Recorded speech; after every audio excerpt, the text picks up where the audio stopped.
My name is Daniel. I used to believe in fairy tales, the kind that don't come with dark endings. I used to think that if you work hard enough, love honestly, and stay true to your word, life would reward you. And for a long time, it did. We had everything people dream of. A beautiful home in one of the best neighborhoods. 2 cars in the driveway. A golden retriever named Max who waited for me every evening by the door. We had dinner together 5 nights a week, sometimes even 7. She'd light candles. I'd open a bottle of red wine. We talked about our day, our future, our dreams. She was brilliant, not just smart, but sharp in a way that made you lean in when she spoke. Her name was Emily, and when we met, she walked into the room like she already owned it. That's how she carried herself, confident, elegant, full of fire. She could talk politics over coffee, negotiate deals over lunch, and still be home in time to make dinner feel special. She wasn't just my wife. She was my partner, my equal, or so I thought. Our marriage was the kind other couples envied. We were the ones people pointed to at parties and whispered, "They're the real deal." No screaming matches. No public arguments. We held hands in restaurants.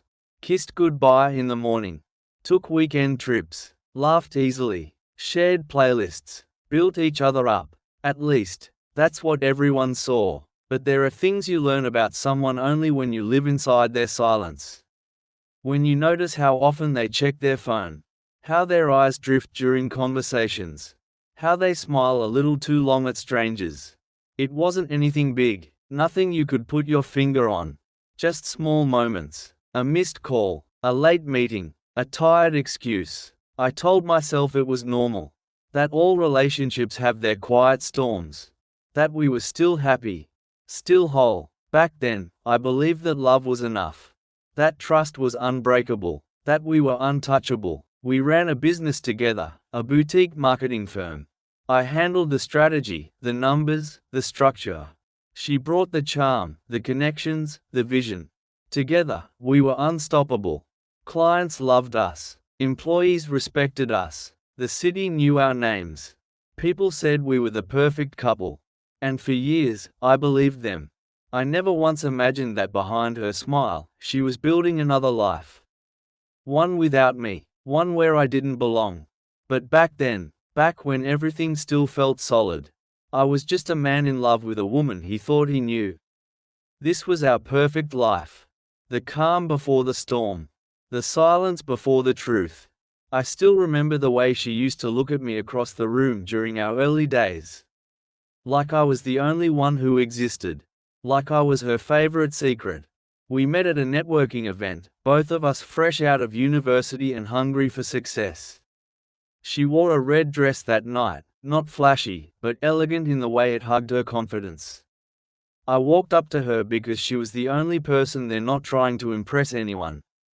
And when I finally got the courage to talk to her, she didn't ask about my job or where I lived. She asked what kind of books I liked. That's how it started. Over time, we built more than just a relationship. We built a life, a shared bank account, a joint lease, matching coffee mugs, inside jokes, midnight talks, weekend getaways. The kind of comfort that makes you feel like no matter what happens, you'll never be alone. And honestly, that was the best part.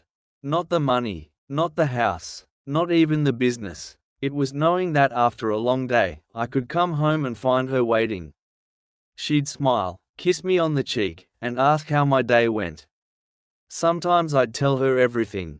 Other times, I'd just sit beside her and say nothing at all. But it always felt right. We weren't perfect, none of us are.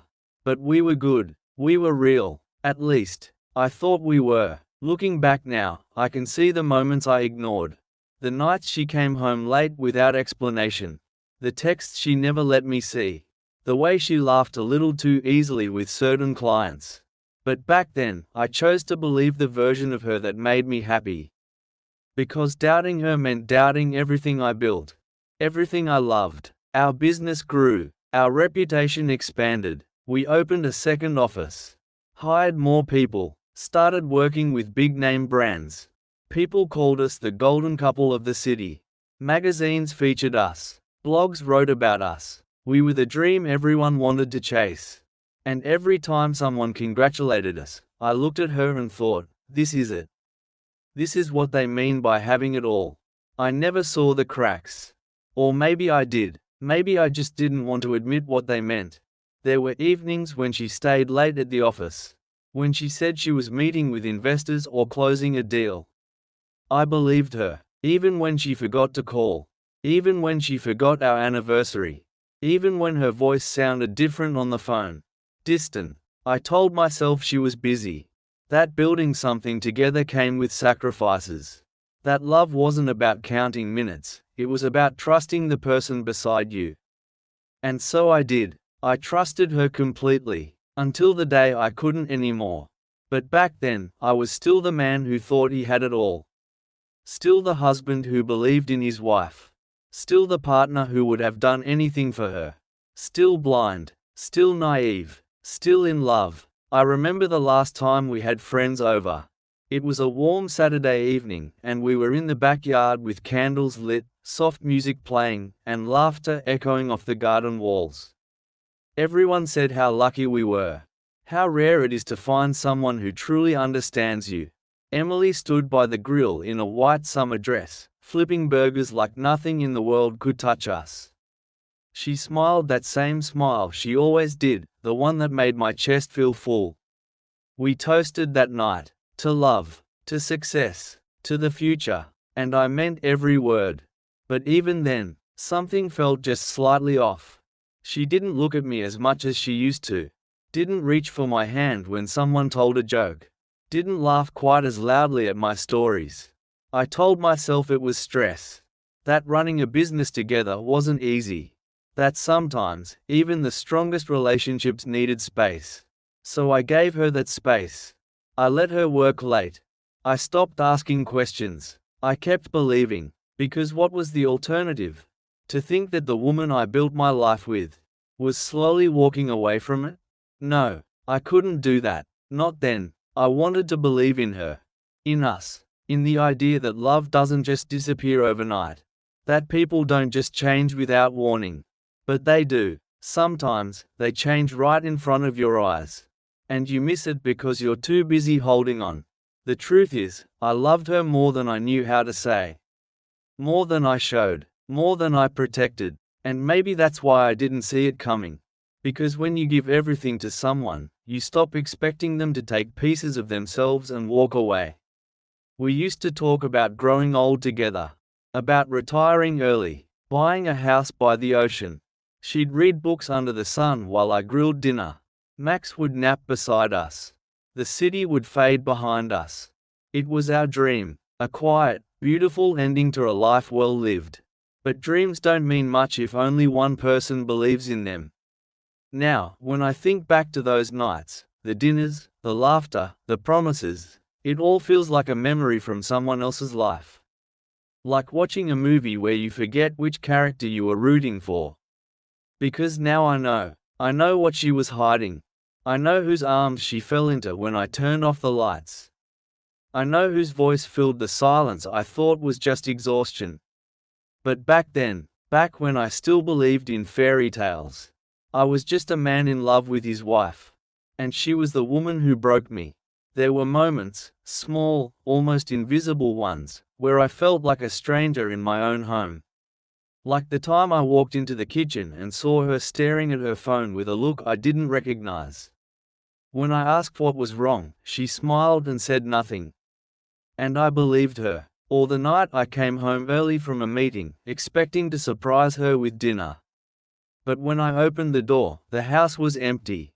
Her car wasn't there. The lights were off. I waited for an hour. Then two. When she finally came home, out of breath and wearing that same white dress, she said she lost track of time. That she got caught up in a conversation with a client. I nodded, smiled, said it was okay, but inside, something shifted. It wasn't just the lies. Or the silence. It was the way she looked at me afterward, like she was measuring how much I knew.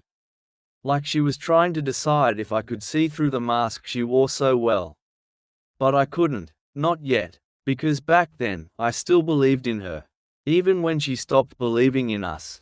We used to take long walks on Sundays. Through the park, past the bookstore, along the river. We'd talk about everything, our fears, our hopes, the kind of people we wanted to become. She always had big dreams. Not just for us, but for herself. She wanted to build something bigger than the business we already had. Something global, something unforgettable, and I supported her, always. I believed in her the way most people believe in the sun. Even when you can't see it, you know it's there. But ambition can be dangerous. Especially when it starts pulling someone away from the life they promised to hold on to. Looking back now, I realize that while I was building us, she was building something else. Something I didn't know existed until it was too late. There were signs. So many signs. The late night calls she took in another room. The sudden need for privacy. The way she avoided answering simple questions. But I ignored them, because loving someone means trusting them, right? And once you start doubting, it's hard to stop. So I kept believing, even when my gut told me not to. Even when I found a name in her notebook I didn't recognize. Even when she started dressing differently for meetings. More carefully, more deliberately. I told myself it was nothing. That people change. That relationships shift. That love isn't static. It moves, it grows, sometimes it hides for a while. But sometimes, it leaves. And the worst part is, when it does, you're left standing in a house that still smells like her perfume. Sleeping in a bed that still carries the warmth of her body. Surrounded by memories that feel more real than the truth you don't want to face. Because the truth is, she wasn't who I thought she was. And the life we built together? It was never hers to break. It was mine. I used to think love was a promise. Something you made with your whole heart, and something that kept you safe. But I've learned that love can be fragile. Not because it's weak, but because people change. Because trust can be broken by the very hands that once held yours so tightly. We had everything. A beautiful home, a thriving business, a future we planned together. And I believed in it all. So deeply, that I never imagined she could walk away from it. But now, when I close my eyes, I don't see us laughing at dinner. I don't hear her voice calling me from the kitchen. I don't feel her hand in mine as we walk through the park on Sunday mornings. Now, I only remember the silence. The quiet moments where something inside her shifted, and I didn't notice. Where she stopped seeing me, really seeing me, and I didn't realize it until it was too late. People still ask me about her sometimes. They say, "You two were perfect together." And I smile. I nod. I pretend like I'm not still picking up the pieces of what she left behind.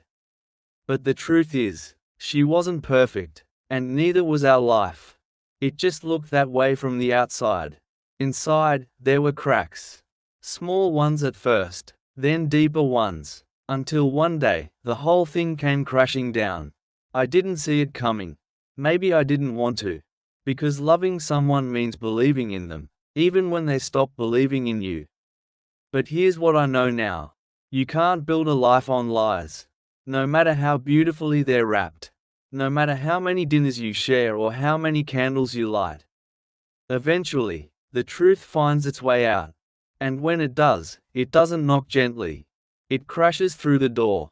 It tears down walls. It burns down everything you thought was real.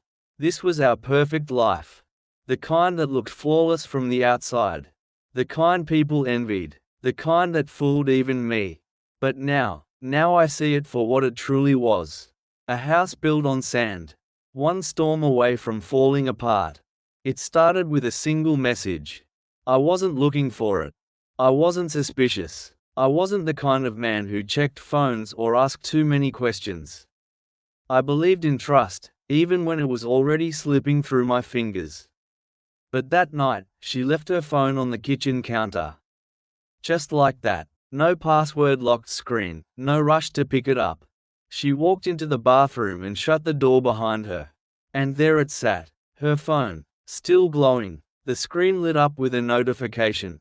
I almost didn't look. Almost. But something inside me twitched. A small voice in the back of my head whispered, "Just one glance." Not because I thought anything was wrong, just curiosity, nothing more than that. So I looked. The message was from someone named Alex. Just one line. "Miss you. Can't wait to see you again." That was it. 3 sentences. But they hit me like a punch to the gut. I stepped back. My heart pounded in my chest like it was trying to escape. I stared at the phone like it had betrayed me personally. Like it had somehow lied to me. Tricked me. No, this meant nothing. People flirt. People say stupid things. Friends get close. That's normal. At least, that's what I told myself. She came out of the bathroom a minute later. I acted like nothing happened. I smiled. We talked about dinner, about work, about our weekend plans. But inside, something had changed. I couldn't sleep that night. I lay beside her, watching the ceiling, replaying those 3 words over and over in my head. Miss you. Like they were poison, like they'd already infected everything I believed. The next morning, I waited until she left for work.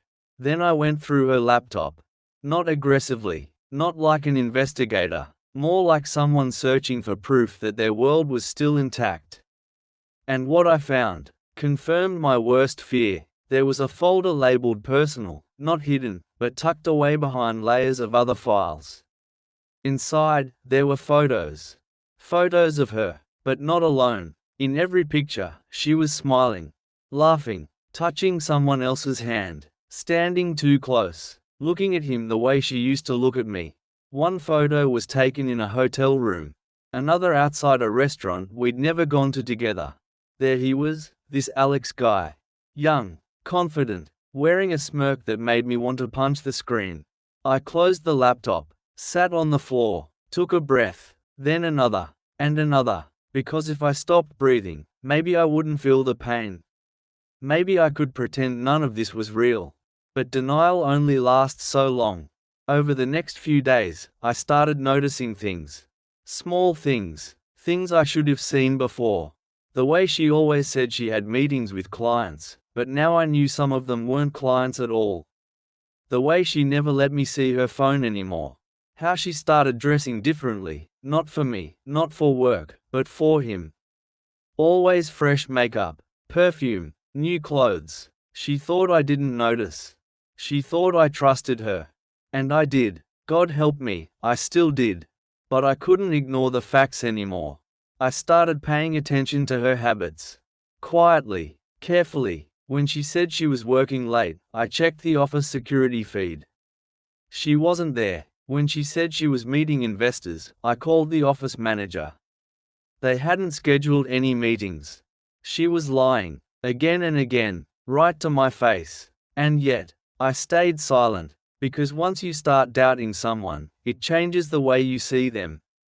It colors everything, every word, every touch, every kiss. I began to wonder, how long had this been going on?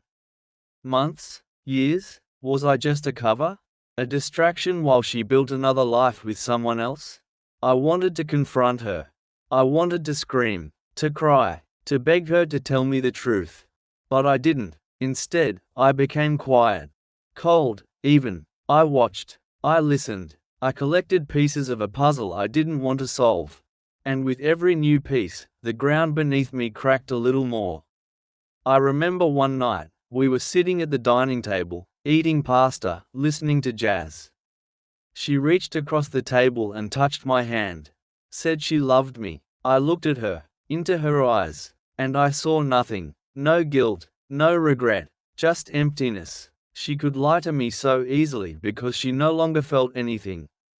She was already gone. I held her hand anyway. Smiled, said I loved her too. But inside, I was breaking. Piece by piece, heartbeat by heartbeat. Because betrayal doesn't come with fireworks or alarms. It creeps in, slowly, quietly, until one day, you realize your whole life has become a lie. And you're standing in the middle of it, wondering how you missed it. I kept telling myself that maybe, just maybe, it wasn't what it looked like. Maybe those photos were old.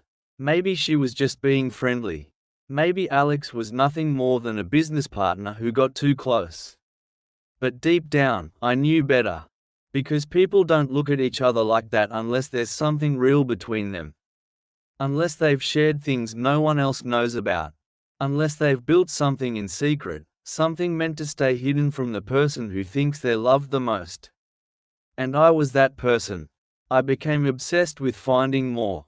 Not because I wanted to destroy us, but because I needed to understand how far gone she already was. I started going through her things. Carefully, quietly, never leaving a trace. Her bag, her laptop, her phone when she fell asleep beside me. Every little detail mattered. One night, I found a receipt tucked into her wallet. A hotel in the city. Paid in cash. The date was 2 weeks ago. Room number included. That was the moment everything changed. It wasn't just flirtation. It wasn't just late-night messages and stolen glances. This was real. She had been sleeping with him. In a hotel room. Paid for in silence. I sat on the edge of our bed, staring at that slip of paper like it was a death sentence. My hands shook. My breath came in short bursts. I wanted to scream, to cry, to break every mirror in the house so I wouldn't have to see my own face anymore. But I didn't do any of that.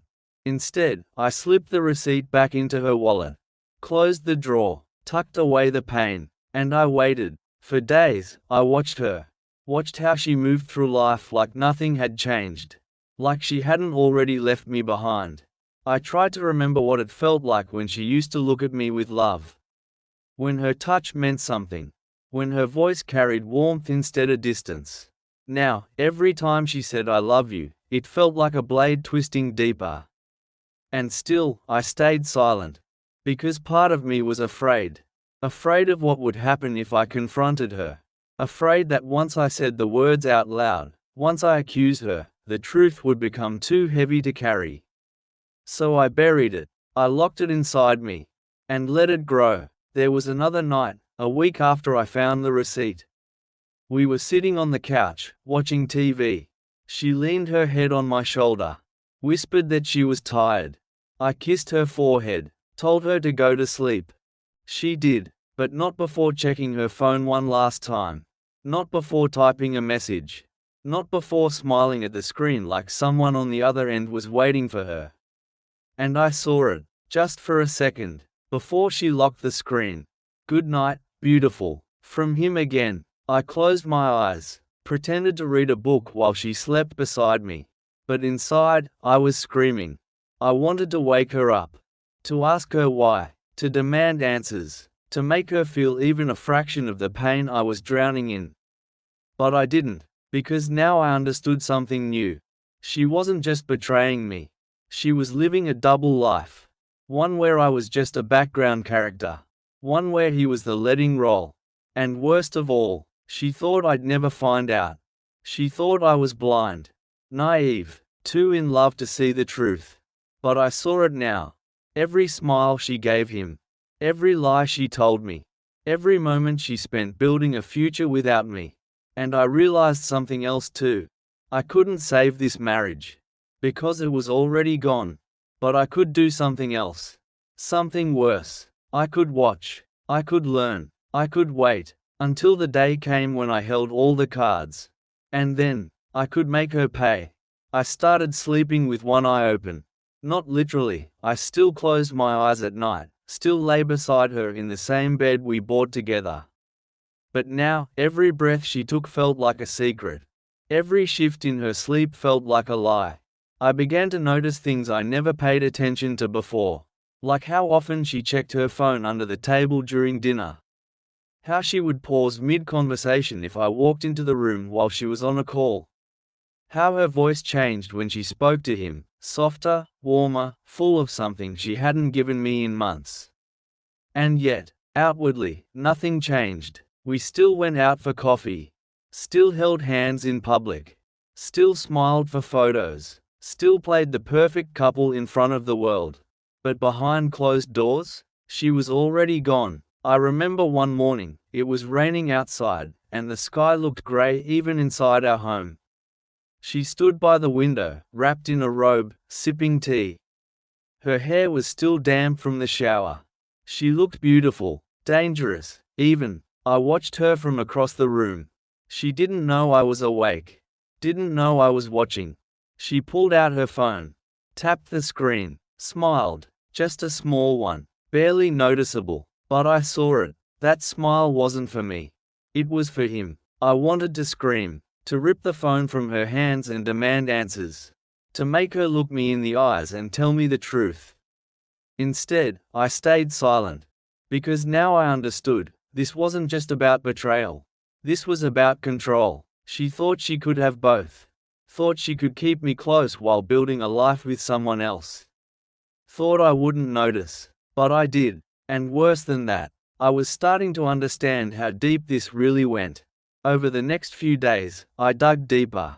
Carefully, quietly, like a surgeon removing a tumor no one knew was there. I found more messages, hidden conversations, deleted texts she thought were gone forever, photos she forgot to erase, voice notes she never meant for me to hear. And then came the worst part. A message from him. Can't wait to leave everything behind and start over with you. I read it twice, then a third time. My hands shook so hard I almost dropped the phone. They had plans, real ones, a future without me, and she had already chosen his side. I sat on the floor of the bathroom, staring at the tiles, trying to breathe. Trying not to break down. Because once you see the truth, there's no going back. You can't unsee it. You can't unfeel it. You can't pretend it doesn't exist. I wanted to cry, to rage, to destroy everything around me.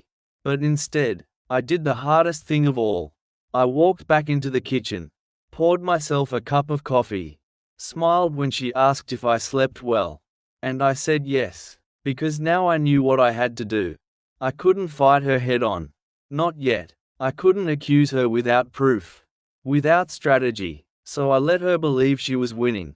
Let her think I was still blind, still in love, because the best revenge isn't loud. It's quiet, it's calculated, it's patient, and I was learning fast. There was a moment, just one, where I almost told her I knew. We were in the car, driving home from dinner with friends. The city lights blurred outside the window, and for once, there was no music playing. Just silence, heavy, thick, full of things we weren't saying. She looked tired, distracted, her fingers tapped against her knee like she was thinking about something else entirely. I glanced at her, then back at the road. And I almost said it. Almost asked her why she did it. Why she chose to build another life while pretending ours still mattered. Why she thought I wouldn't notice. Why she thought I would let it go. But I didn't say anything. Because that night, I realized something important. This wasn't just about betrayal anymore. It was about power. And for the first time since I found out the truth, I was starting to take mine back. I had all the pieces now. Every message, every photo, every lie she told me, carefully recorded inside my mind. I didn't need to confront her yet. Not until I understood everything. So I kept watching, kept listening, let her believe she was getting away with it. And in return, I learned more than I ever wanted to know. I discovered how long this had been going on, longer than I imagined. Months, maybe even years. They had built something real behind my back. A connection, a future, a plan. And worst of all, she never even considered telling me the truth. Instead, she lied every day.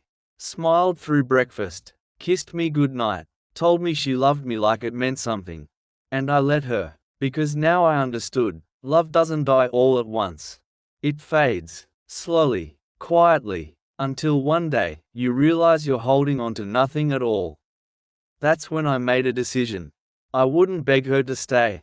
I wouldn't cry. I wouldn't scream. I wouldn't give her the satisfaction of seeing me fall apart. No, instead, I would do something worse. I would make her feel what I felt. Piece by piece, heartbeat by heartbeat, until she understood what it meant to lose everything. Because revenge isn't about violence. It's about control, about making someone realize too late that they should have never underestimated you. and I was done being the man who didn't see it coming. From that night on, I stopped being the husband who trusted her. I became the man who knew her secrets. The man who held her lies in his hands. The man who was already planning his next move. And when the time came, I would make sure she remembered my name, not as the man she left behind, but as the man who broke her world in return. I used to think I knew what pain was. Heartbreak, loss, betrayal, but real pain, the kind that cuts so deep you forget how to breathe, doesn't come with warning labels or instructions. It just hits, and when it does, it leaves nothing behind but silence. By now, I had all the proof I needed. Photos, messages, receipts, conversations. Every single piece of evidence pointed to one truth I could no longer ignore.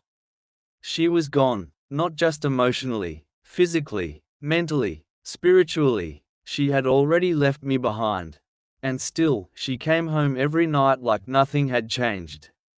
Still cooked dinner, still kissed me on the cheek, still whispered "I love you" before turning off the lights. How could someone lie so convincingly? How could someone pretend to love you while building a life with someone else?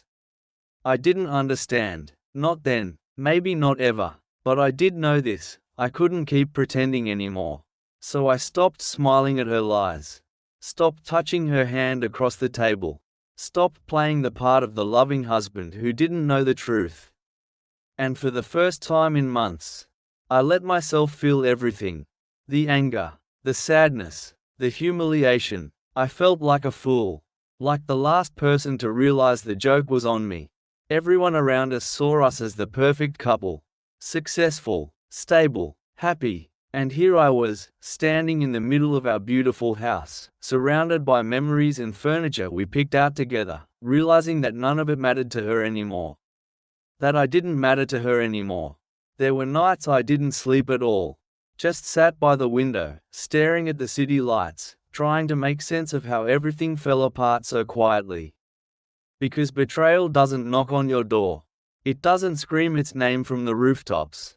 It slips in through the cracks, unnoticed, until one day you wake up and realize the floor beneath you is gone. And all that's left is free fall. I started spending more time alone. Said I was working late. Said I needed space. Said I wanted to focus on the business. She never questioned me. Didn't ask why I suddenly stopped sleeping beside her. Didn't wonder why I barely touched her anymore. Because she already knew. She just hoped I wouldn't say it out loud. And maybe I wouldn't have. If I hadn't found that message. It was simple, just 5 words. "We'll be together soon." From her, to him. 5 words. That destroyed me. I read them over and over again, my hands shaking so hard I almost dropped the phone. This wasn't just an affair. This was a plan. A plan to leave me. A plan to erase me from her life. A plan to build something new without even the decency to tell me the truth. And I realized something else too. She wasn't going to end this marriage. No, she was going to wait for the right moment. Wait until she had everything lined up, the money, the job, the future. Then she would walk away. Quietly, without looking back, and I would be the last one to know. Again, I stood in front of the mirror that night, staring at the man who looked back at me. He was tired, hollow, angry, and for the first time in my life, I didn't recognize him. Because the man I used to be, the one who believed in love, in loyalty, in promises, was gone. In his place stood someone else. Someone colder, someone broken, someone who had seen the truth and refused to be a victim. Because I wasn't going to let her walk away. Not like this, not without consequences. I had 2 choices now: forgiveness or revenge, and I knew which one I was leaning toward. Because once you see someone for who they really are, you can never go back. I remember the last time we laughed together. It was a cold Sunday morning, the kind where the sky is grey and the air feels heavier than usual. She made pancakes. I poured coffee. We sat at the kitchen table like we had 1,000 times before. She told me a joke, one of those dumb ones she always loved. And for a second, I forgot everything. Forgot the messages, forgot the lies, forgot that she was already gone. I laughed, a real laugh, the kind that comes from somewhere deep inside you. And she smiled back, that same smile she used to give me when we were still in love. But then, just like that, it faded, her phone buzzed, she glanced at it, her entire face changed, just for a second, but I saw it, recognition, anticipation, something between fear and excitement. She excused herself, said she needed to take the call in another room. I watched her walk away. My chest felt tight, like someone had wrapped their hands around my heart and started squeezing. Because now I knew, every time her phone rang, it wasn't about work. It wasn't about clients. It wasn't about anything to do with me. It was him, always him. And I realized something else too. I didn't just feel betrayed. I didn't just feel angry. I felt used, like I was nothing more than a placeholder, a safety net while she built something better with someone else. And worst of all, I let her. For months, I played the role of the loving husband. Smiled when she kissed me. Held her hand in public. Pretended everything was fine, even when I knew the truth. Even when I held her lies in my hands. Even when I understood that I was just a chapter in her life she was ready to close. And maybe that's what hurt the most. Not the affair, not the secrets, not even the future she planned without me. It was the fact that she thought I wouldn't notice. That she believed I would keep playing along until she decided it was time to leave. Like I was just background noise in her story. Well, I wasn't going to be silent anymore. That night, after she fell asleep beside me, I sat up and stared at the ceiling. I thought about everything we'd built. The years, the memories, the promises we made, all of it, reduced to nothing by a few messages and stolen glances. And I realized, this wasn't just about her. It was about me, about who I was becoming because of her, about how much of myself I had lost trying to hold on to something that no longer wanted to stay. So I made a choice. I wouldn't beg her to stay. I wouldn't cry. I wouldn't plead. I wouldn't give her the satisfaction of seeing me fall apart. No, instead, I would make her feel what I felt. Piece by piece, heartbeat by heartbeat, until she understood what it meant to lose everything. Because revenge isn't about violence. It's about control, about making someone realize too late that they should have never underestimated you. And I was done being the man who didn't see it coming. From that night on, I stopped being the husband who trusted her. I became the man who knew her secrets. The man who held her lies in his hands. The man who was already planning his next move. And when the time came, I would make sure she remembered my name. Not as the man she left behind, but as the man who broke her world in return. There was a moment, just one, where I almost told her I knew. We were in the car, driving home from dinner with friends. The city lights blurred outside the window, and for once, there was no music playing. Just silence, heavy, thick, full of things we weren't saying. She looked tired, distracted, her fingers tapped against her knee like she was thinking about something else entirely. I glanced at her, then back at the road. And I almost said it. Almost asked her why she did it. Why she chose to build another life while pretending ours still mattered. Why she thought I wouldn't notice. Why she thought I would let it go. But I didn't say anything. Because that night, I realized something important. This wasn't just about betrayal anymore. It was about power. And for the first time since I found out the truth, I was starting to take mine back. I had all the pieces now. Every message, every photo, every lie she told me, carefully recorded inside my mind. I didn't need to confront her yet. Not until I understood everything. So I kept watching, kept listening, let her believe she was getting away with it. And in return, I learned more than I ever wanted to know. I discovered how long this had been going on, longer than I imagined. Months, maybe even years. They had built something real behind my back. A connection, a future, a plan. And worst of all, she never even considered telling me the truth. Instead, she lied every day. Smiled through breakfast, kissed me goodnight, told me she loved me like it meant something. And I let her, because now I understood, love doesn't die all at once. It fades, slowly, quietly, until one day, you realize you're holding on to nothing at all. That's when I made a decision. I wouldn't beg her to stay. I wouldn't cry. I wouldn't scream. I wouldn't give her the satisfaction of seeing me fall apart. No, instead, I would do something worse. I would make her feel what I felt, piece by piece, heartbeat by heartbeat, until she understood what it meant to lose everything. Because revenge isn't about violence. It's about control, about making someone realize too late that they should have never underestimated you. And I was done being the man who didn't see it coming. From that night on, I stopped being the husband who trusted her. I became the man who knew her secrets. The man who held her lies in his hands. The man who was already planning his next move.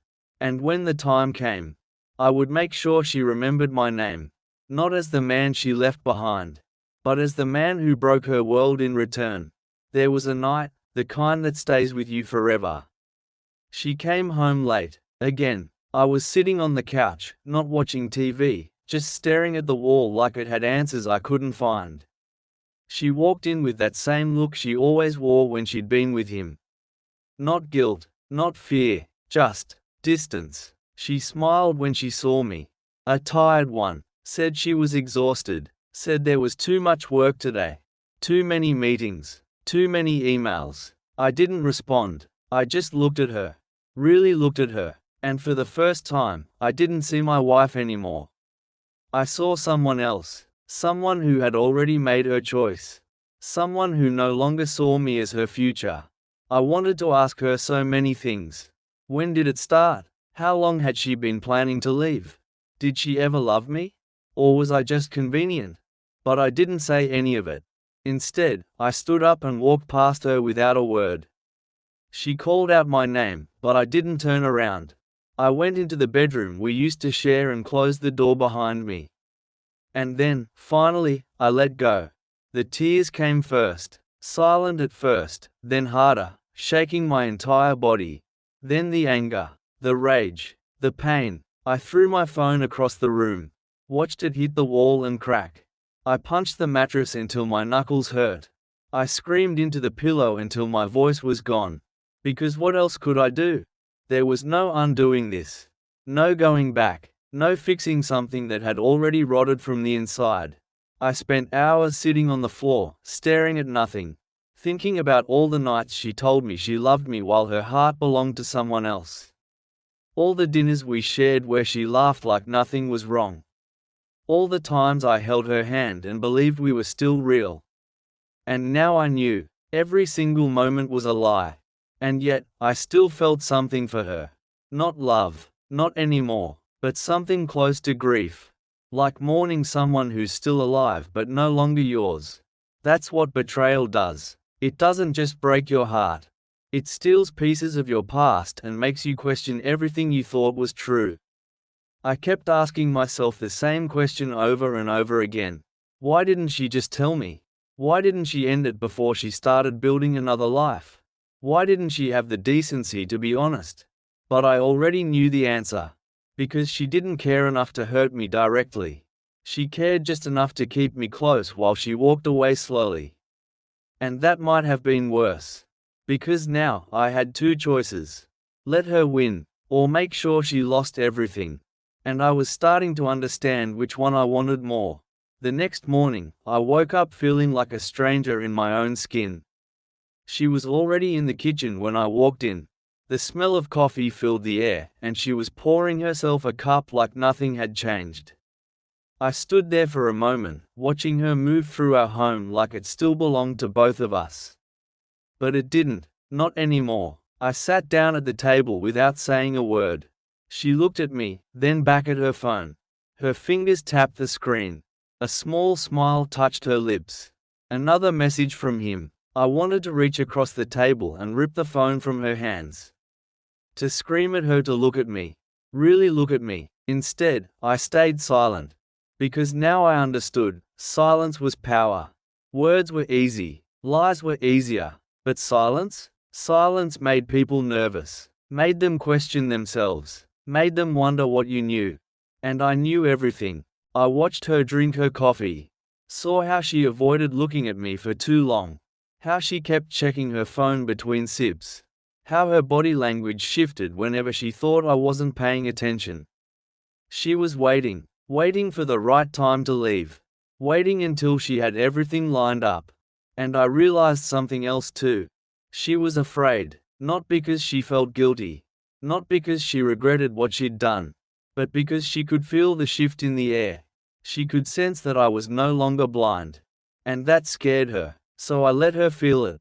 Every time I didn't kiss her goodbye, every time I didn't ask how her day went, every time I didn't reach for her hand, I let her feel the distance.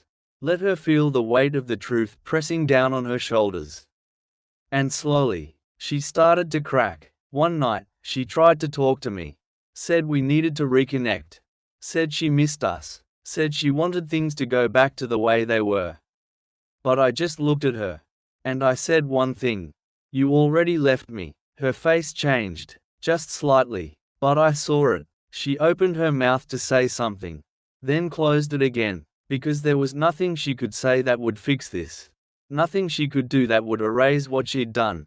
And I finally understood. I wasn't angry because she cheated. I was broken because I loved her enough to believe she would never do this. That was the real betrayal. Not the affair, not the lies, not even the future she planned with someone else. It was the fact that she thought I wouldn't notice. That she believed I would keep playing along until she decided it was time to leave. Like I was just background noise in her story. Well, I wasn't going to be silent anymore. From that night on, I stopped being the husband who trusted her. I became the man who knew her secrets. The man who held her lies in his hands. The man who was already planning his next move. And when the time came, I would make sure she remembered my name. Not as the man she left behind, but as the man who broke her world in return. There's a moment, just before the storm breaks, when everything goes quiet. No thunder, no wind, just silence, heavy, thick, full of tension. That's where I was, caught between reason and rage, between the man I used to be, and the one I was becoming. I kept going through the motions, pretended like nothing had changed, showed up to work, spoke in meetings, smiled at clients, laughed with friends, but inside, I was unraveling. Every time she looked at me, I wondered if she remembered the last time she said she loved me while her heart belonged to someone else. Every time she kissed me, I thought about whose lips she really wanted to feel. Every time she touched my hand, I imagined how many times she'd let him hold hers. And still, I played along. Because now I understood something important. Revenge isn't loud. It doesn't scream or shout or demand attention. It's quiet, calculated, patient, and I was learning fast. I started watching her more closely. Not just for signs of him, I already knew he was there, but for weaknesses. For cracks in her carefully built world. She wasn't just my wife anymore. She was my target, and I was ready to learn everything I could about her. So I listened, watched, waited. At first, it was small things. Things I never paid attention to before. How often she met clients outside the office. How many late-night calls she took in private. How careful she was with her passwords now. But then came the bigger things. Like how our business was doing better than ever, but somehow, we weren't making as much money as we should have been. Like how certain invoices were missing from our system. How some clients claimed they had already paid, but their payments never showed up in our account. Like how she always insisted on handling the financial side of things herself. And I started to wonder, was this just about love? Or was there more to her betrayal than I realized? I dug deeper, not openly, never in a way that would make her suspicious. But carefully, quietly, like someone searching for a hidden door behind which all the secrets were kept. And what I found shook me even more than I expected. She was hiding things, big ones. Our business wasn't just thriving under both of our names. It was thriving under hers. and she had been slowly shifting control away from me without me even realizing it. Bank accounts, contracts, client relationships. She was building something separate, something she planned to take with her when she finally walked away. And worst of all, she thought I wouldn't notice. But I did, and I started to understand, this wasn't just about an affair. This was about power, about control, about who owned what, and she had already decided. I was just a placeholder, a name on paper until she no longer needed me. And that's when something inside me shifted.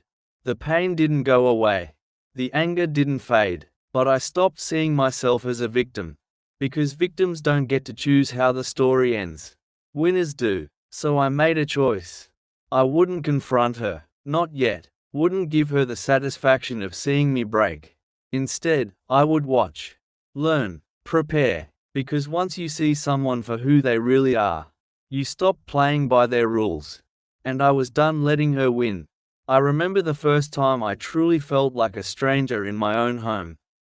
It was late. The city outside our windows had gone quiet, and the only sound was the hum of the refrigerator downstairs. She was asleep beside me, or pretending to be. Her breathing was steady, her back turned toward me. I lay awake, staring at the ceiling, replaying every moment that led me here. The messages, the lies, the slow erosion of everything we built together. And now, this new truth. She wasn't just leaving me emotionally.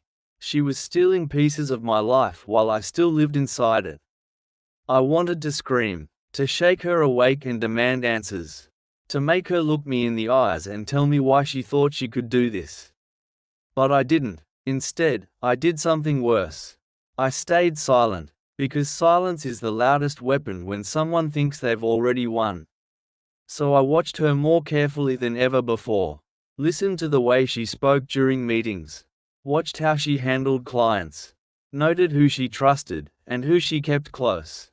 And slowly, I started to see patterns. There were certain people she met with often, not just clients, but partners, investors, people who held influence over the business we supposedly built together. I noticed how she never let me handle the financial reports anymore. How she always found excuses to keep me away from certain files. How she smiled a little too easily at one particular investor, a man named David Lang. He was older than her, wealthy, connected, and he always seemed to know things about our company before I did. At first, I thought it was nothing, just another business relationship, but then came the receipts. Small ones, hidden in places she probably forgot existed. A hotel stay under his name, a restaurant reservation for two, a private flight booked to a luxury resort. All with her, not with clients, not with investors, with him. And suddenly, the affair wasn't just about Alex. It was bigger than I realized. She had been playing both sides, building multiple exits, making sure she had options. And worst of all, she thought I would never find out. That night, I sat alone in the office long after she went to bed. The lights were off, just the glow of the computer screen illuminating the room. I stared at the documents I had collected. Messages, invoices, financial records, contracts signed in her name without mine. Everything I needed to prove what she had done. And for the first time since I found out the truth, I smiled, not because I was happy, not because I was okay, but because I finally understood something important. She thought she had control. She thought she was untouchable. She thought she had already won. But she hadn't, and now, I had a choice to make. Would I continue pretending, let her believe she was getting away with it? Or would I start planning the next move? The one that would remind her that I was still in the game. I started sleeping less, not because I couldn't, but because I didn't want to. Every time I closed my eyes, I saw her face, not the one she showed me at home, but the one she wore when she thought no one was watching. The one that told a different story. A secret life, a future built on lies. So instead of sleeping, I worked. Late into the night, I combed through every file, every email, every document we had stored in our shared business accounts.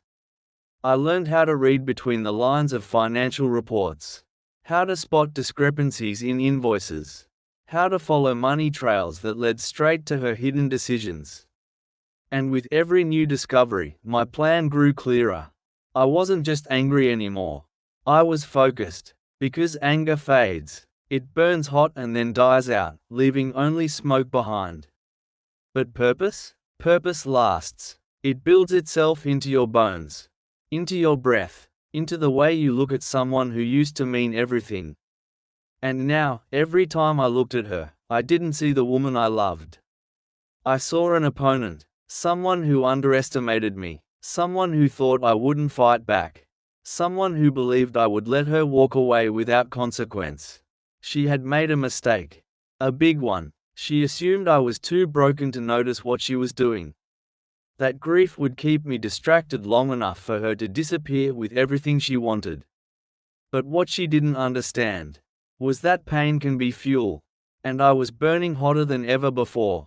One evening, she invited David Lang over for dinner, said he was helping us expand into new markets, that his connections could open doors we hadn't even knocked on yet.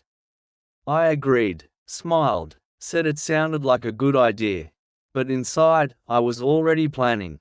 I watched them interact that night, watched how comfortable they were around each other, how often their hands brushed during conversation, how easily she laughed at his jokes. He wasn't just an investor. He was part of the future she was building without me. And I realized something else too. This wasn't just about love or betrayal. This was about control of our company, of our finances, of everything we had built together. And if I didn't act soon, there would be nothing left to fight for. So I started making moves. Quiet ones, small ones, the kind that don't raise suspicion. I opened a separate account under my own name, one she didn't know existed. I began redirecting certain payments, reclaiming control of client contracts that had mysteriously shifted to her ownership without my knowledge. I reached out to old partners, ones she had distanced me from, told them I wanted to reconnect, to rebuild trust, and slowly, piece by piece, I was taking back what was mine. All while smiling at the dinner table, all while pretending I didn't know what she had done. Because the best revenge isn't loud. It's silent, it's patient. It's the moment someone realizes too late that they never really had the upper hand. And I was ready to show her exactly what that meant. There was a moment, just one, where I almost lost control. She was on the phone in the bedroom, speaking softly.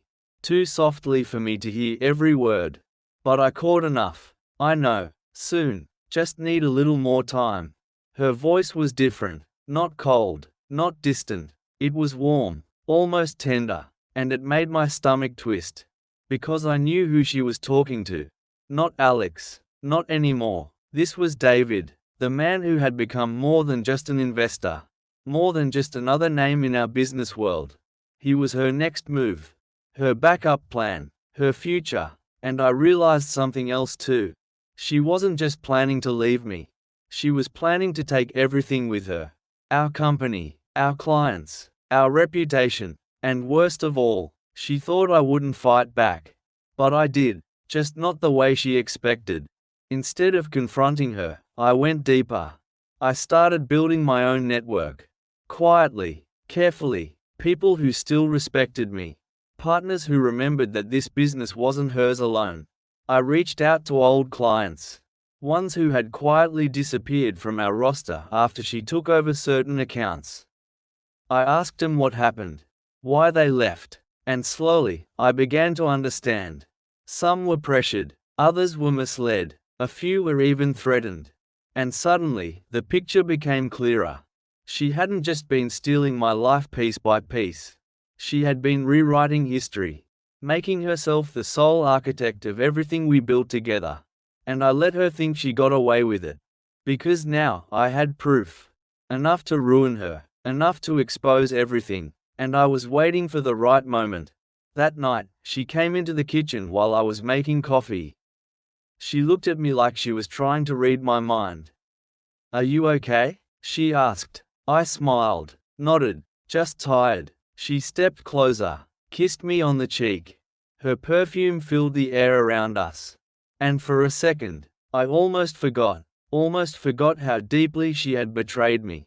How many nights she spent lying beside me while planning her escape. How many times she said she loved me while her heart belonged to someone else. But I didn't forget. I couldn't, because love doesn't die all at once. It fades, slowly, quietly, until one day, you realize you're holding on to nothing at all. And when that happens, you have two choices: let go, or make them regret ever walking away. And I had already made mine. There was a file she thought I would never find. It was buried deep inside our shared business drive, hidden behind layers of old financial reports, outdated contracts, and archived emails. It had no obvious name, just a simple label: private, do not share. I almost didn't open it. But something in me pushed forward. A voice that whispered, look. Just look. And so I did. What I found wasn't just damaging. It was explosive. She had been laundering money. Not large sums at first. Small amounts, carefully moved between accounts, disguised as client payments or vendor refunds. But over time, the numbers grew. 5,000 here, 20,000 there, then 100,000 in a single transfer. All going to shell companies with names I didn't recognize. All traced back to her. And worse than that, some of the clients we worked with had no idea they were being manipulated. Some believed their payments were going directly to our company. But instead, pieces of them were quietly redirected into hidden accounts she controlled.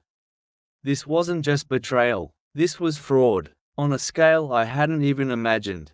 I sat back in my chair, staring at the screen like it might change what I had just seen. Like if I blinked enough times, the truth might disappear. But it didn't. Instead, it settled in my chest like cold steel. She hadn't just broken my heart. She had broken the law. And now, I held her secrets in my hands. I could go to the authorities. Expose everything. Let the legal system handle it. But part of me wanted more. Because this wasn't just about justice anymore. It was personal. She had taken pieces of my life while I still lived inside it. She had rewritten our story without asking for my permission. And worst of all, she thought I wouldn't fight back. But now I had proof. Enough to ruin her. Enough to destroy everything she had built behind my back. And I realized something else too. I wasn't angry anymore. I was calm, focused, ready. Because once you see someone for who they really are, you stop playing by their rules. And I was done letting her win. So I closed the file, saved a copy in a secure location, backed it up in 3 different places. Then I walked out of the office, down the hallway, and into the kitchen where she stood making tea. She looked up when I entered, smiled. Did you finish your work? I nodded, walked closer, kissed her on the forehead. Yeah, I said softly. I think I finally understand everything now. She didn't know what I meant. But soon, she would. I used to think I knew everything about her.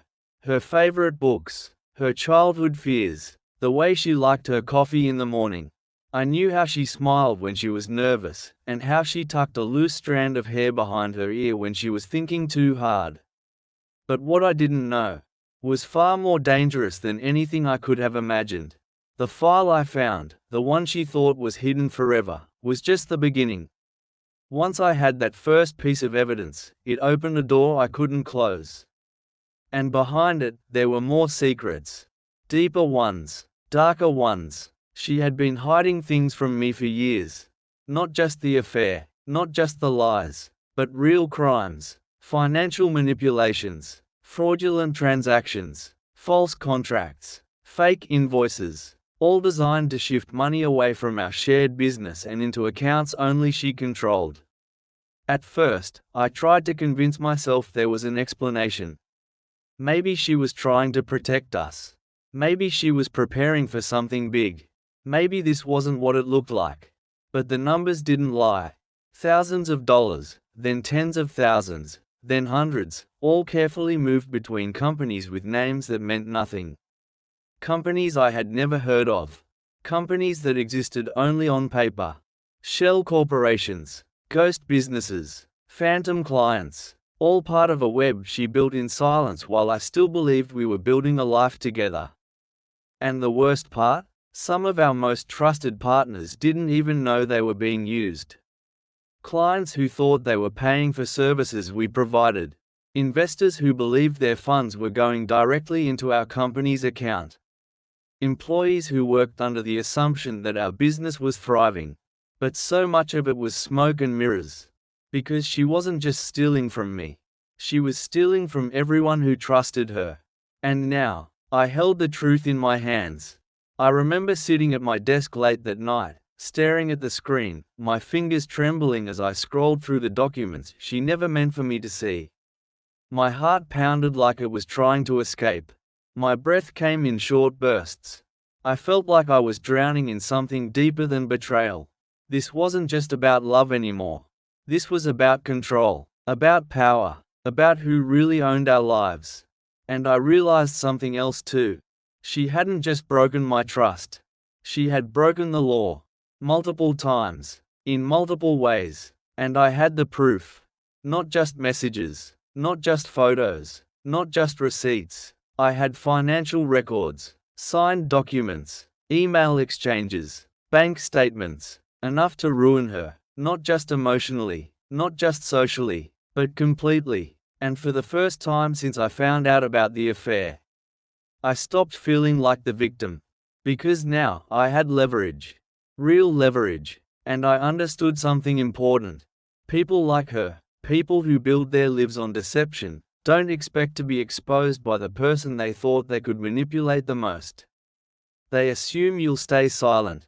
That you'll grieve quietly. That you'll let him walk away without consequence. But I wasn't going to do that.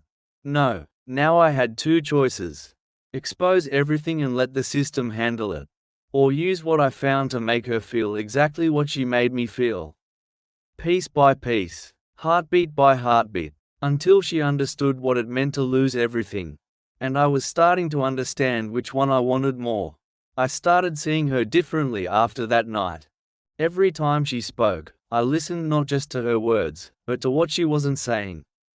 Every time she smiled, I watched for the flicker of something behind it, guilt, fear, control, and every time she touched me, I felt like I was standing in a room filled with smoke, unable to breathe. Because now I knew, she wasn't just building another life with someone else. She was dismantling ours from the inside out. And she had been doing it for years. The deeper I went into the documents, the more I uncovered. Not just about the money, though that alone was enough to destroy her, but about how calculated everything had been. She had been grooming clients away from our business long before I even suspected anything. Quietly shifting their loyalty toward her personal brand. Offering them exclusive deals under new company names I never saw coming. Some of them didn't even know they were working with a shell corporation. They thought they were still dealing with us. But instead, they were feeding money directly into her escape plan. And the worst part? She made it look effortless. Like this was just how business worked. Like this was just how smart people protected themselves. But I knew better. This wasn't strategy. This was theft. Wrapped in elegance. Dressed in charm. Smiling through every lie. I remember one particular email she sent, dated almost 2 years ago. Subject line, repositioning our assets. It was addressed to David Lang. In it, she laid out a plan. How to slowly shift client contracts into separate entities. How to move funds without raising suspicion. How to build a network independent of me. And at the end of the message, she wrote something that hit me harder than I expected. Once he realizes what's happened, it'll be too late. Too late. That was the moment I understood. She didn't think I would find out. She thought I would wake up one day and realize everything was already gone. That I would be left with nothing but memories and an empty contract. And maybe, if I hadn't found that file, maybe, if I hadn't started watching her so closely, maybe I would have. But I did. And now, I had the power. Real power. Because I wasn't just holding on to evidence of financial fraud. I was holding proof that she had planned to erase me entirely. And I wasn't going to let that happen. So I started preparing, quietly, carefully, like she had done all those years before. I reached out to old partners, ones who still respected me, ones who remembered that this business wasn't hers alone. I began rebuilding trust with clients who had quietly disappeared from our roster. I documented everything, every message, every transaction, every lie she told, and I stored it all in places she would never find. Because I wasn't ready yet. No, I wanted her to feel it, to see it, to understand exactly who she had underestimated. And when the time came, I would make sure she remembered my name, not as the man she left behind, but as the man who broke her world in return. There was a moment, just one, where I almost confronted her. We were sitting at the dining table, having dinner like we had done hundreds of times before. The candles were lit, the wine was poured, she looked beautiful, as always. But now, all I could see was the mask she wore so well. I wanted to ask her, to look into her eyes and say, I know everything. To watch her face change when she realized I wasn't blind anymore. But I didn't. Instead, I let her talk. Let her tell me about her day. About a new client she met. About how excited she was for an upcoming meeting with David. I smiled, nodded, took a sip of wine. And inside, I burned. Because now I understood, this wasn't just about betrayal. This was about control, about who really owned our lives. About who had been pulling the strings while I thought I was still part of the game. She believed she had already won. But what she didn't realize was that I had started playing by my own rules. That night, after she went to bed, I sat in the office again. Alone, silent, surrounded by the truth she never meant for me to find. I scrolled through the documents again. Every invoice, every email, every hidden transfer. And I realized something else. She wasn't just hiding money. She was preparing for escape. Not just from me, but from everything.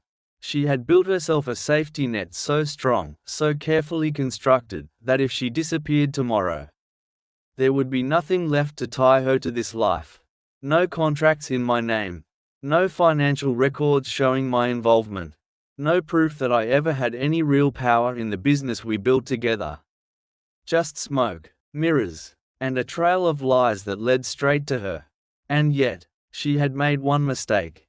One fatal flaw in her plan. She assumed I wouldn't fight back. Assumed I would grieve quietly. Assumed I would let her walk away without consequence. But I wasn't going to do that. No, now I had two choices. Expose everything and let the system handle it. Or use what I found to make her feel exactly what she made me feel. Piece by piece, heartbeat by heartbeat, until she understood what it meant to lose everything. And I was starting to understand which one I wanted more. I started moving quietly, not like a man in pain, not like a husband betrayed, but like someone who had finally seen the full picture and was ready to act. I reached out to our accountant under the pretense of reviewing our annual reports. I asked for old financial statements, claiming I wanted to compare growth metrics from earlier years. He didn't question me. Why would he? I had always been the numbers guy. The one who kept things organized. The one who made sure everything ran smoothly behind the scenes. And now, that attention to detail was going to be her downfall. I began documenting everything. Every transaction that didn't match our official records. Every client payment that disappeared into unknown accounts. Every invoice signed without my knowledge. I created a timeline, a digital archive, a case file that no court could ignore. But I wasn't done yet. I also started reaching out to people she thought were loyal to her alone. Partners who believed they were working directly with her. Investors who thought she was the sole decision maker. I reminded them who I was. Who we used to be together. What we built before she decided to erase me. Some were surprised to hear from me. Others were hesitant. A few even apologized, because they knew something was off. They just didn't have the proof to act on it. Until now, and slowly, piece by piece, I was rebuilding what she tried to take from me. Not just money, not just contracts, but control. Because once you see someone for who they really are, you stop playing by their rules. And I was done letting her win. One night, she came into the office while I was working late. She leaned against the doorframe, arms crossed, watching me type. "You've been spending a lot of time here lately," she said. I didn't look up, just nodded, trying to catch up on some old reports. She walked closer, put a hand on my shoulder. "You okay?" I looked at her, really looked at her, and I saw it, that flicker of doubt behind her eyes. The moment where she wondered if I knew more than I was saying. I smiled, softly, calmly. "Yeah," I said, "just making sure everything's in order." She hesitated, then kissed me on the forehead. "Good night," she whispered. "Good night," I replied, and as she walked away, I stared at the screen again. The documents were still open. The truth was still there. And now, I had everything I needed to make her feel exactly what I felt, piece by piece, heartbeat by heartbeat, until she understood what it meant to lose everything. There was a moment, just one, where I almost felt sorry for her. It was late. She had fallen asleep beside me, her breathing slow and steady. The moonlight spilled through the blinds, casting shadows across the room. I lay awake, staring at the ceiling, thinking about everything I had uncovered. The lies, the betrayal, the carefully constructed world she built behind my back. And yet, there was still a part of me that remembered who she used to be. The woman who held my hand in restaurants, who kissed me goodnight without hesitation, who told me she loved me like it meant something. But now I knew the truth. That love had already left long before I noticed. And in its place, she built something else entirely. A life that didn't include me. And maybe, if she had just told me, if she had looked me in the eyes and said, "I'm leaving," then I wouldn't have felt so broken. Because betrayal isn't just about what you do. It's about how you make someone feel while you're doing it. And she made me feel like I still mattered, even as she walked away. So no, I wouldn't feel sorry for her. Not after everything. Instead, I would use what I found. Carefully, strategically, with precision. Because revenge isn't loud. It doesn't scream or shout or demand attention. It's quiet, calculated, patient, and I was learning fast. I had all the proof I needed. Every message, every invoice, every lie she told, carefully recorded inside my mind. Now I just had to decide when to strike. Would I expose everything? Would I let the authorities handle it? Or would I do something worse? Make her watch as her world fell apart, piece by piece, heartbeat by heartbeat, until she understood what it meant to lose everything. And when the day came, I would make sure she remembered my name, not as the man she left behind, but as the man who broke her world in return. I used to believe that love was enough, that honesty mattered, that loyalty meant something, but now I knew better. Love doesn't protect you from betrayal. Honesty doesn't stop someone from lying to your face. And loyalty? Loyalty is just a word until someone proves otherwise. And she had proven it. Every message, every hidden account, every lie told with a smile. She thought she could erase me, thought she could walk away while I still believed in us. But I wasn't going to let that happen. No, now, the game had changed. And this time, I was the one making the rules. It started small, an anonymous email sent to one of our largest clients, just a few carefully chosen words. There have been concerns about financial discrepancies in recent transactions. No name, no proof, just a seed planted in fertile ground. And like all seeds, it grew. Within days, that client requested an audit. Said they wanted to ensure everything was in order. Nothing official, nothing accusing, just suspicion. Exactly what I wanted. Then came the second message, this time to an old business partner who had quietly drifted away from us over the past year. You might want to look into some of the recent financial activity under her name. Again, no evidence attached. Just enough to make him question what they thought they knew. And they did. One by one, people started asking questions. Not loudly, not publicly, but behind closed doors, in meetings I wasn't invited to, in emails she didn't know I was monitoring. And slowly, the cracks began to show. She started coming home later, more distracted, her phone buzzing constantly. She would read messages and then stare at the screen like she was trying to find answers in it.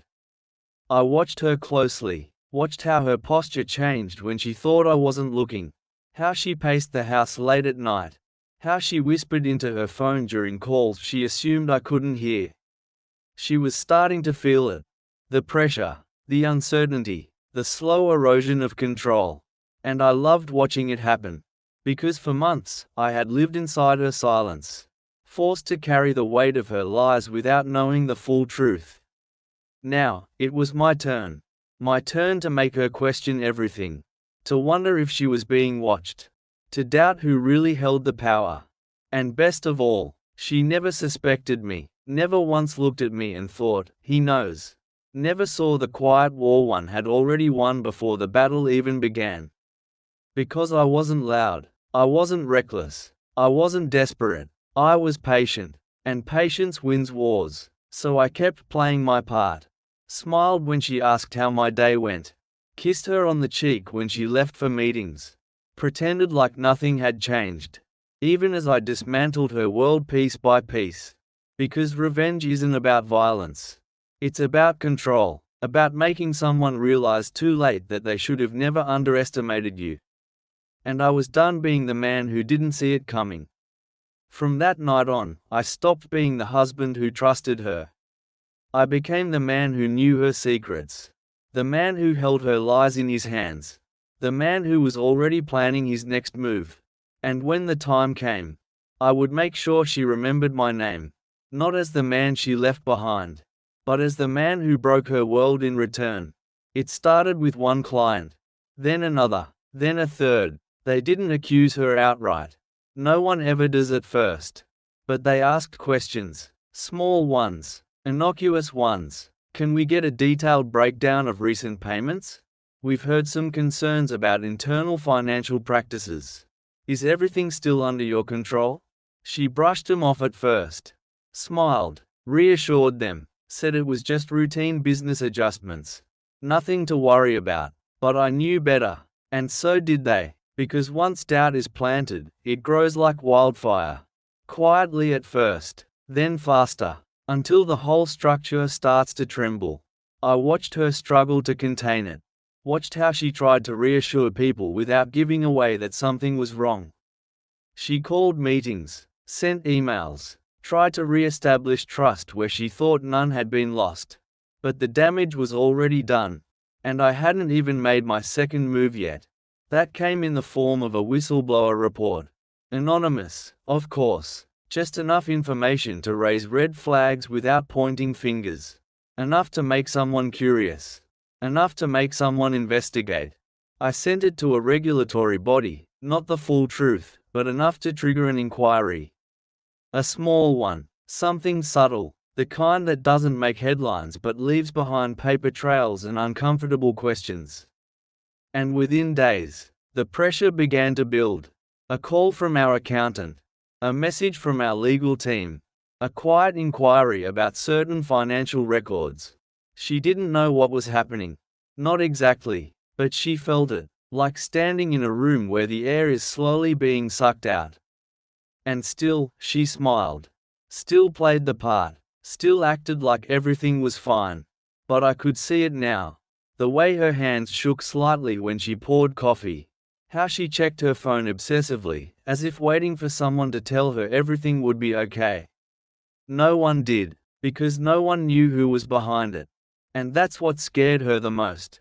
Not knowing, not understanding, not being able to control what she couldn't see. And I loved watching it happen.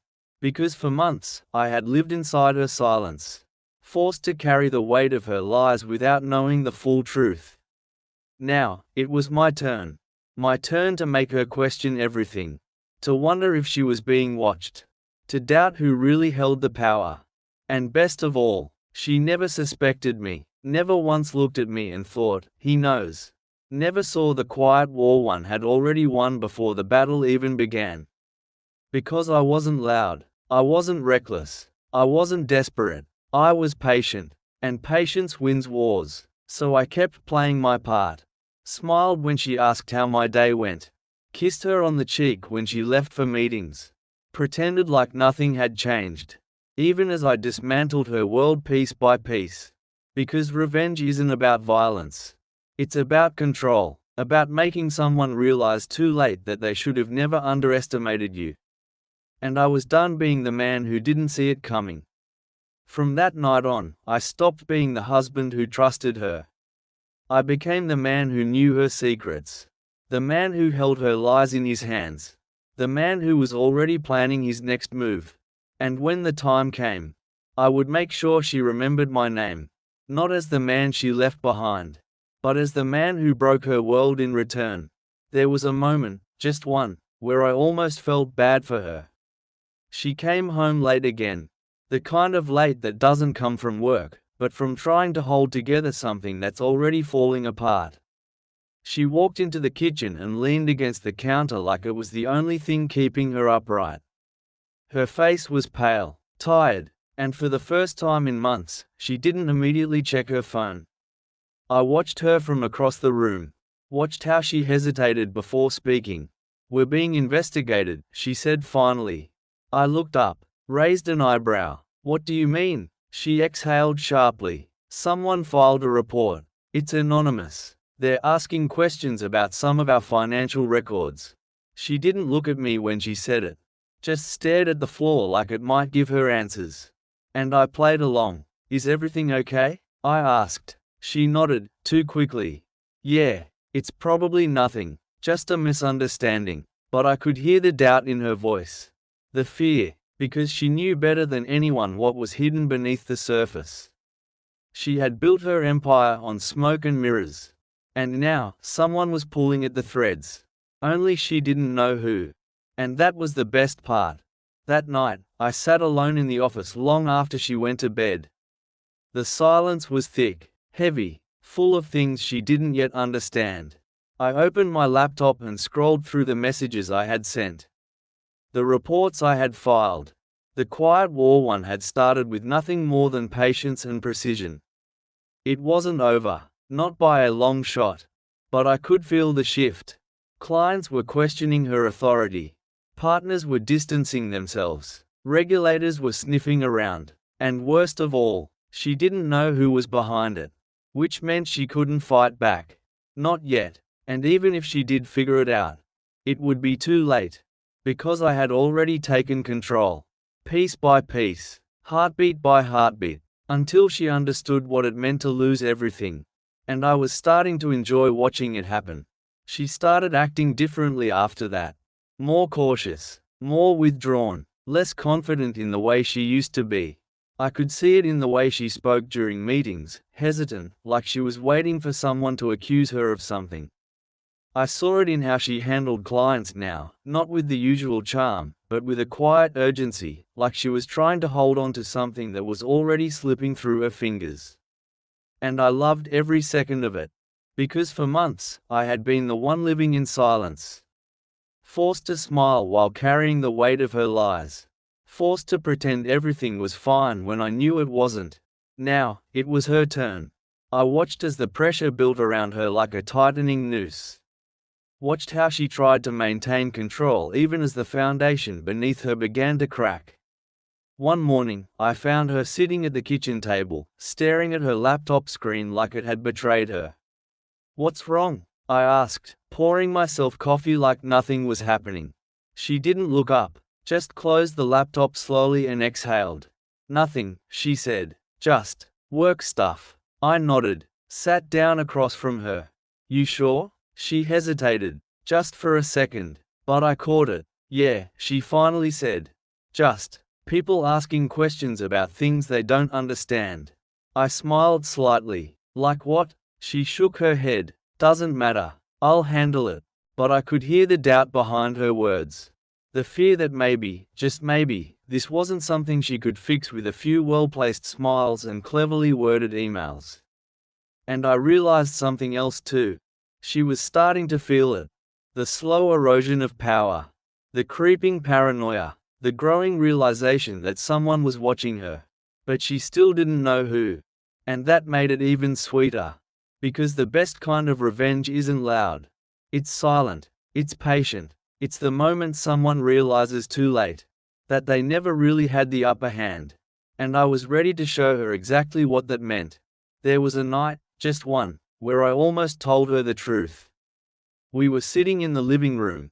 The city lights flickered outside our windows, and the silence between us felt heavier than usual. She was on her phone again. Not scrolling aimlessly, not checking messages for fun. This was different. She was searching, looking for something, trying to find the source of the pressure that had been building around her for weeks. And I watched her, watched how her fingers tapped nervously against the screen, watched how she kept glancing at me like she was trying to read my mind. Like she was wondering if I knew something. I almost smiled, because I did. I knew everything. Every message she sent trying to reassure clients. Every call she made trying to contain the damage. Every desperate attempt to hold on to the life she thought she had already won. But she didn't know that. Not yet. So I stayed quiet, let her believe it was someone else. Someone outside of us. A competitor. An enemy from the past. Anyone but the man who still slept beside her every night. And in that silence, I let her feel what I had felt for months. Doubt, fear, helplessness. Because once you see someone for who they really are, you stop playing by their rules. And I was done letting her win. That night, after she went to bed, I sat alone in the office again. The laptop was open, the files were there, the evidence was real, and I realized something important. This wasn't just about revenge anymore. It was about control, about power, about making sure she understood one simple truth. She never really had the upper hand. Not then, not now, not ever. And as I closed the laptop and leaned back in my chair, I knew the game was only beginning. But this time, I was the one holding the cards. There was a time when I would have given anything to hear her say she was sorry. To see the guilt in her eyes. To feel the weight of her regret. To believe, even for a second, that she still loved me enough to fight for us. But that time had passed. Now, when she looked at me, really looked, all I saw was fear. Not guilt, not love, not even recognition of the man she once said she would grow old with. Just fear, because now she knew something was wrong. Something bigger than just a few lost clients or an unexpected audit. She could feel the walls closing in, could sense the slow erosion of everything she built behind my back. And worst of all, she didn't know who was doing it, which meant she couldn't stop it. One night, she finally tried to talk to me. We were sitting in the living room, the city lights flickering outside our windows like distant stars watching silently.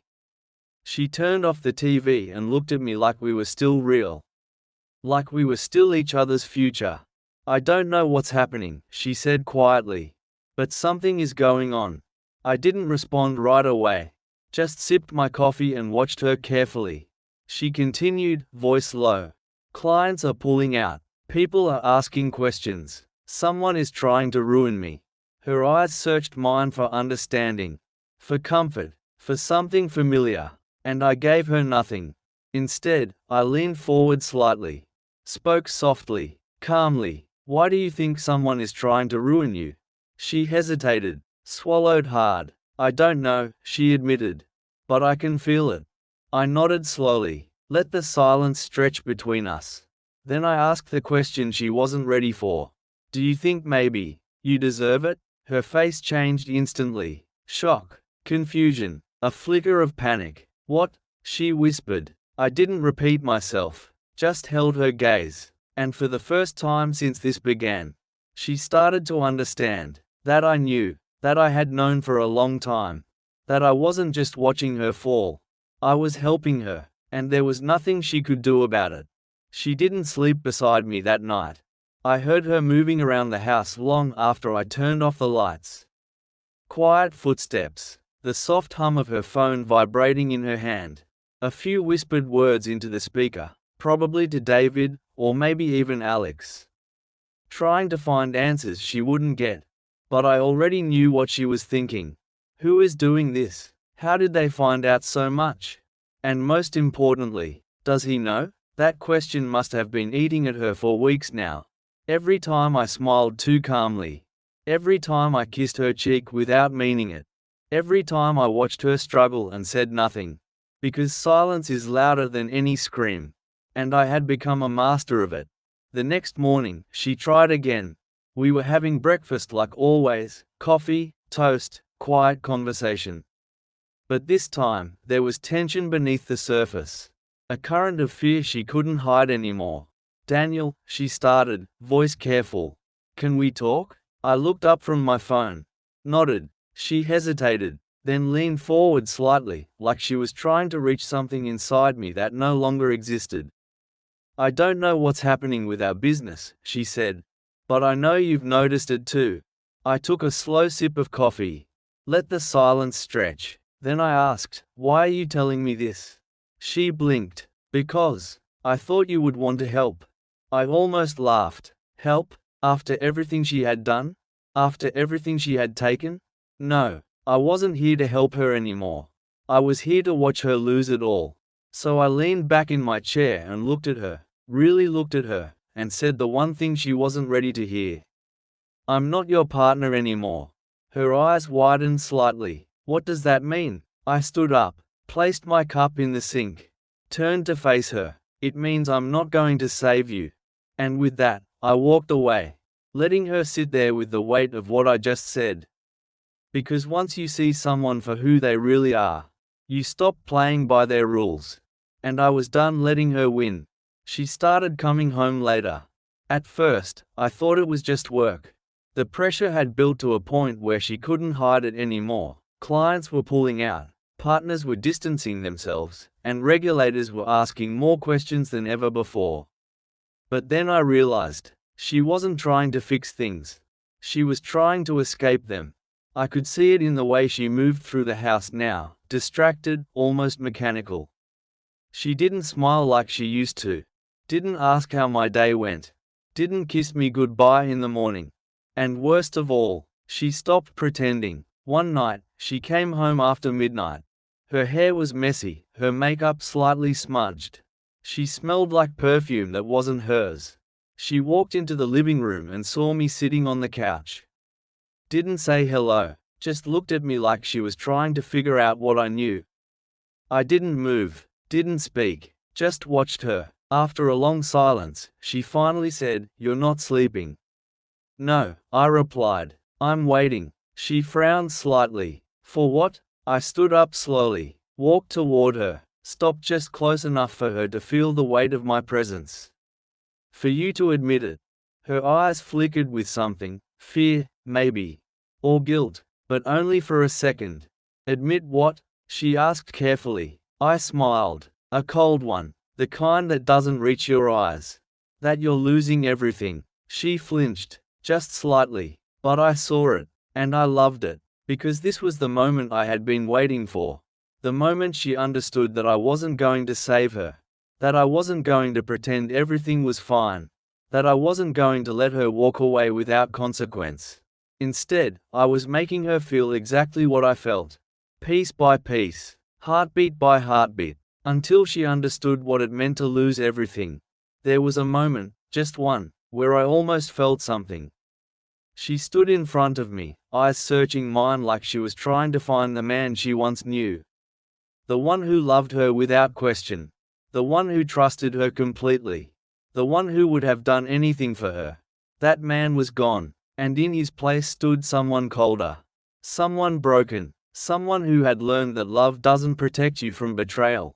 That loyalty means nothing if it isn't returned. She took a small step closer. Her voice was quiet when she spoke. "I know things are falling apart," she said. "I don't know how, or why. But I can feel it."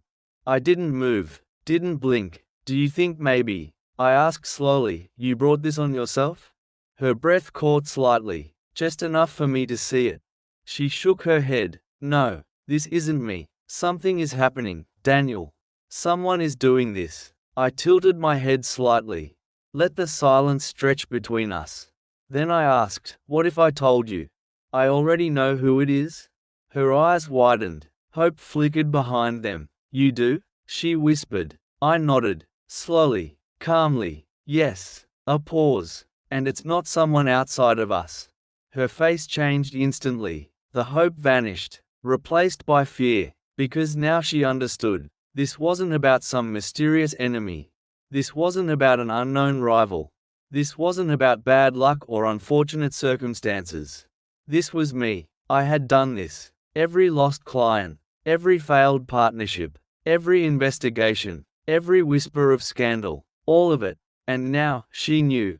For the first time since this began, she looked at me and saw the truth. Not the man who loved her, but the man who broke her. She didn't speak for a long time. Just stood there, staring at me like I had become someone she no longer recognized. Like the man who once kissed her goodnight and told her he loved her had been replaced by something colder. Something sharper. Something broken. Finally, she swallowed hard. Her voice came out barely above a whisper. Why would you do this? I didn't answer right away.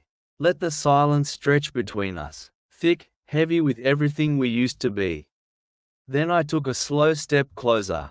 Close enough that she could feel my breath against her skin. Close enough that she couldn't look away. Because you thought I wouldn't fight back, I said quietly. You thought I'd let you walk away while you took everything we built together. Her eyes searched mine, looking for something: regret, guilt, hesitation. Anything that might give her hope that I could still be the man who forgave too easily. But all she found was cold certainty. I continued, voice calm but sharp as glass. You lied to me. You cheated on me. You stole from me. You erased me from our own business while pretending I still mattered.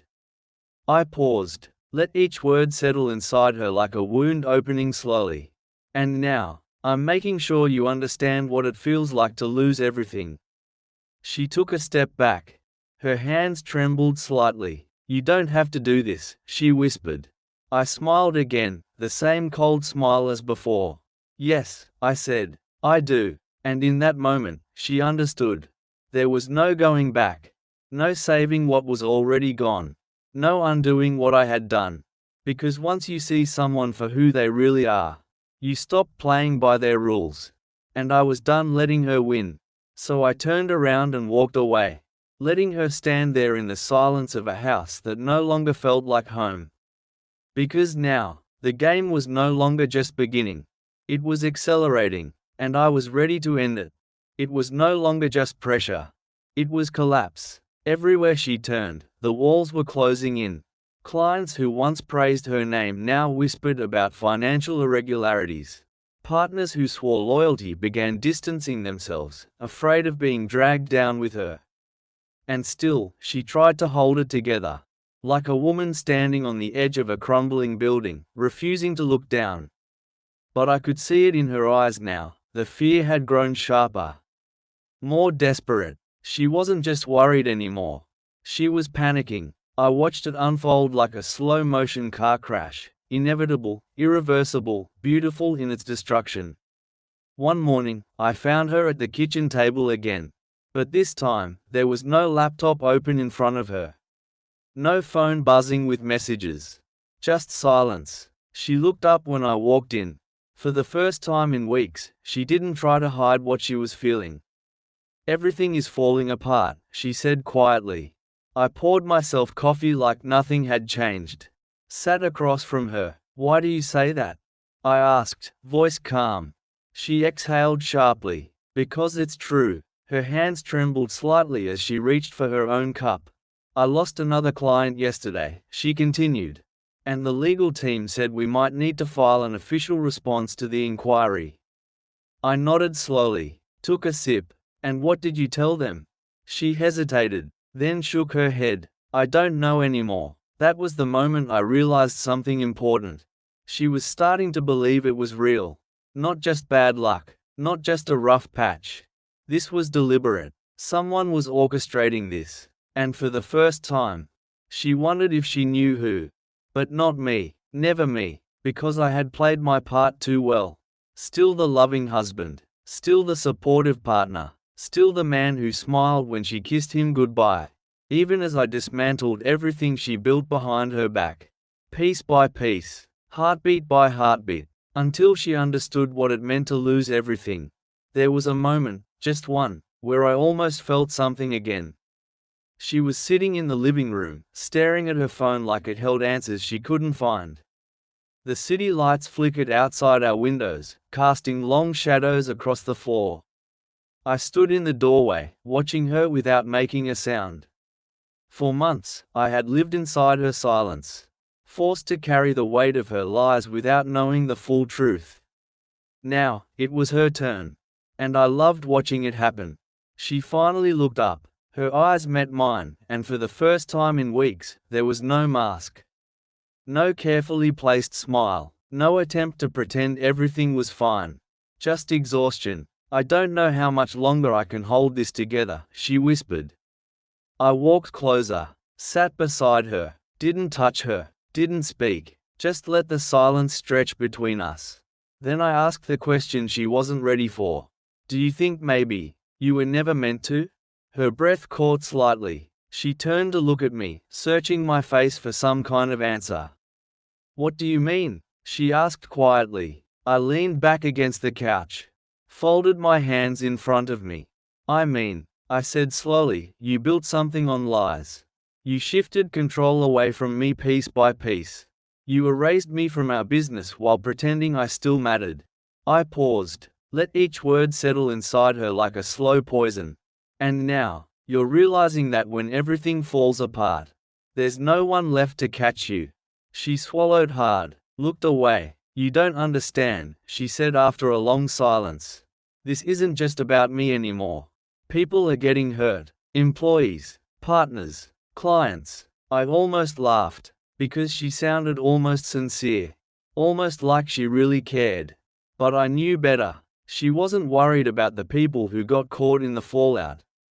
She was worried about herself. About losing the life she had built behind my back. About waking up one day and realizing she had nothing left. And I wanted her to feel that fear.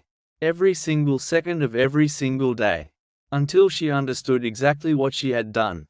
She started calling meetings she didn't use to schedule. Urgent ones. Private ones. With people who had once been her strongest allies. I watched from the sidelines as she tried to rebuild trust with partners who no longer believed in her. Watched how she begged clients to stay, promising transparency and control where there was none left to give. And still, they walked away. One by one, until even David stopped answering her calls. That night, she came home late again. But this time, she didn't try to hide it. Didn't pretend she had been working. She walked into the house like someone had just punched her in the gut. I was sitting on the couch when she walked in. She didn't look at me at first. Just dropped her bag on the floor and leaned against the wall like it was the only thing keeping her upright. Then, without turning to face me, she whispered, "He's gone." I knew who she meant before she even said his name. David, the man who had helped her build a future without me.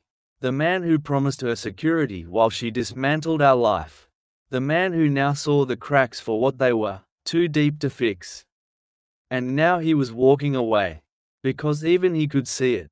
She was falling, and no one was going to catch her. I stood up slowly, walked toward her. Did he finally realize the truth? I asked quietly. She turned to look at me then.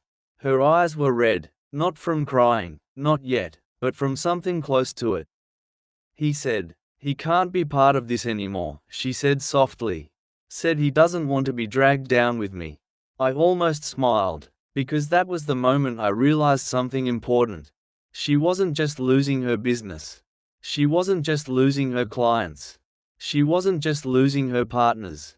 She was losing everything, and she knew it. So I stepped closer, spoke low, steady. "Welcome to my world." There was a silence after that, the kind that doesn't come from nothing, but from everything being said without words.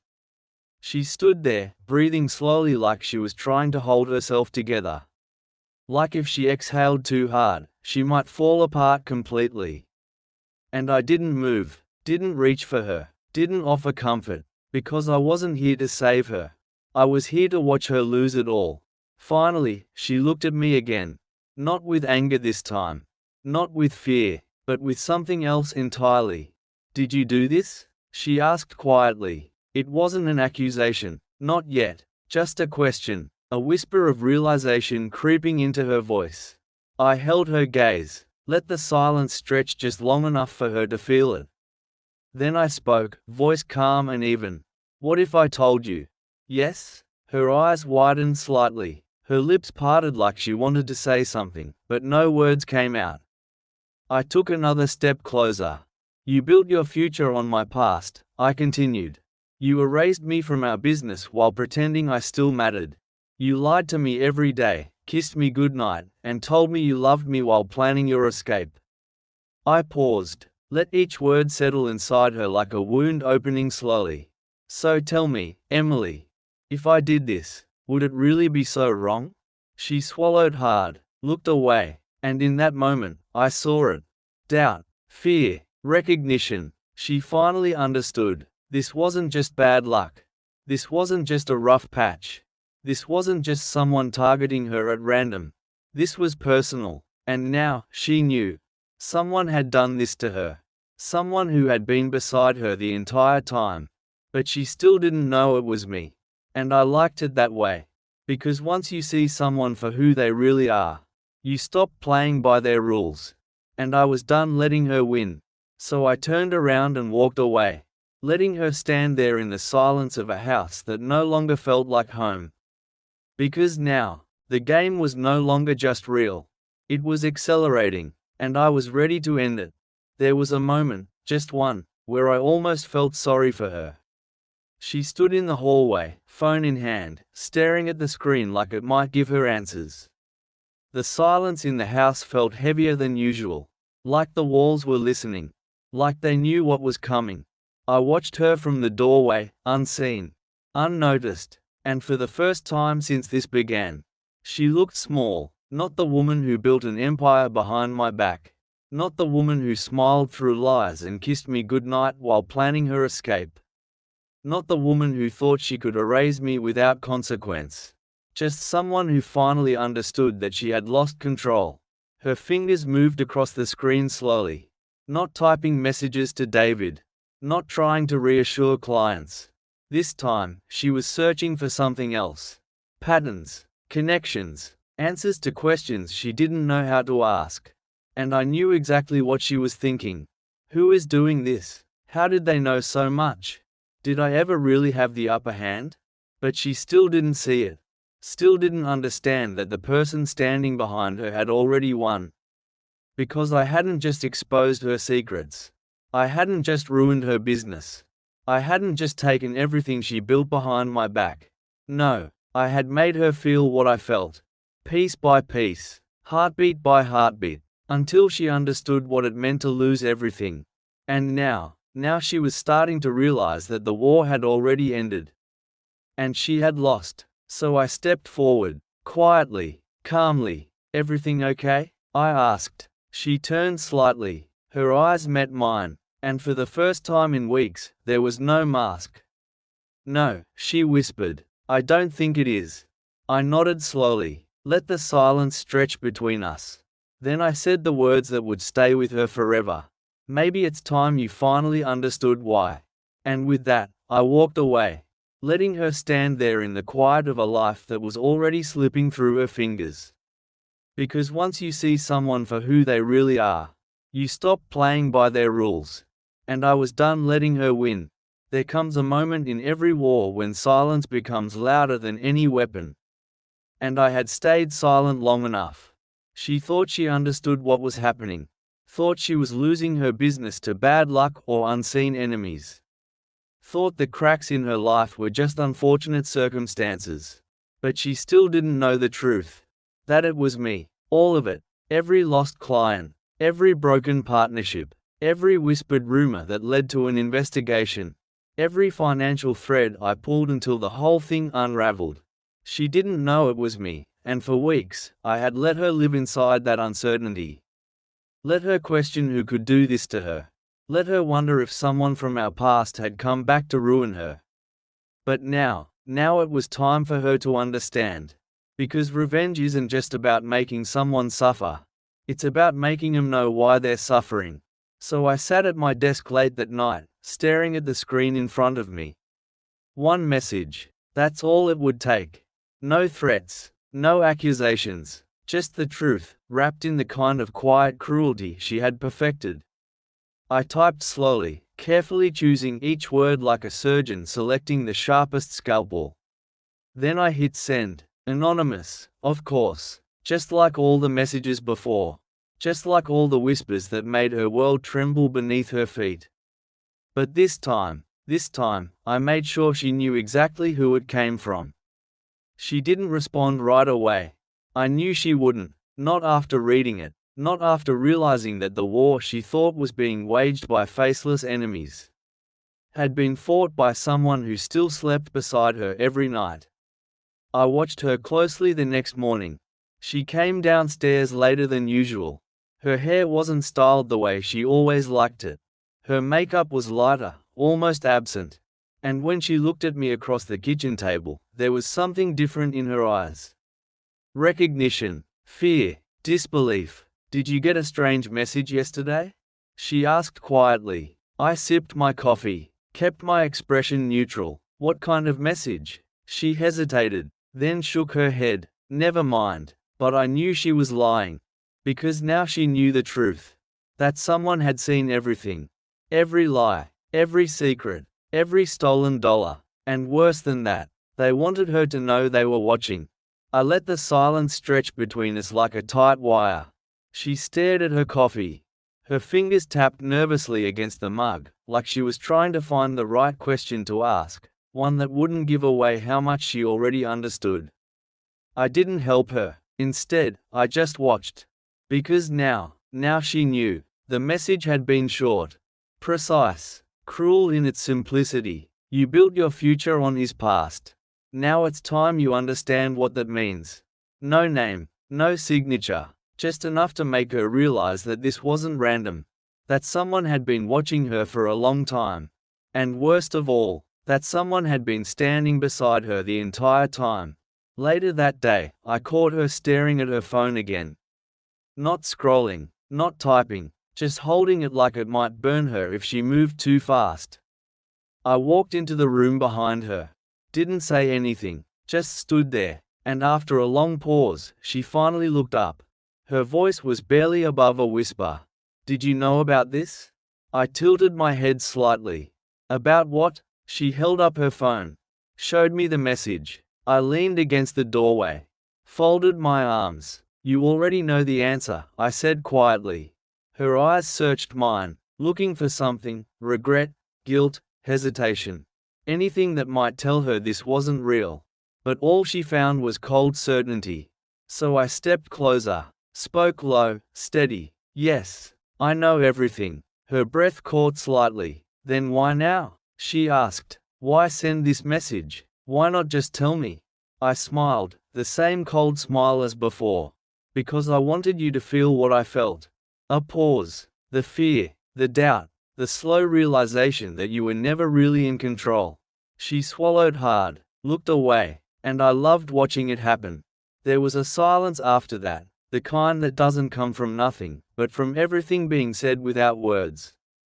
She stood there, breathing slowly like she was trying to hold herself together. Like if she exhaled too hard, she might fall apart completely. And I didn't move, didn't reach for her, didn't offer comfort, because I wasn't here to save her. I was here to watch her lose it all. Finally, she looked at me again. Not with anger this time. Not with fear, but with something else entirely. "Did you do this?" she asked quietly. It wasn't an accusation, not yet, just a question. A whisper of realization creeping into her voice. I held her gaze, let the silence stretch just long enough for her to feel it. Then I spoke, voice calm and even. "What if I told you?" "Yes?" Her eyes widened slightly. Her lips parted like she wanted to say something, but no words came out. I took another step closer. "You built your future on my past," I continued. "You erased me from our business while pretending I still mattered. You lied to me every day, kissed me goodnight, and told me you loved me while planning your escape. I paused, let each word settle inside her like a slow poison. So tell me, Emily, if I did this, would it really be so wrong? She swallowed hard, looked away, and in that moment, I saw it. Doubt, fear, recognition. She finally understood. This wasn't just bad luck. This wasn't just a rough patch. This wasn't just someone targeting her at random. This was personal, and now, she knew. Someone had done this to her. Someone who had been beside her the entire time. But she still didn't know it was me. And I liked it that way. Because once you see someone for who they really are, you stop playing by their rules. And I was done letting her win. So I turned around and walked away, letting her stand there in the silence of a house that no longer felt like home.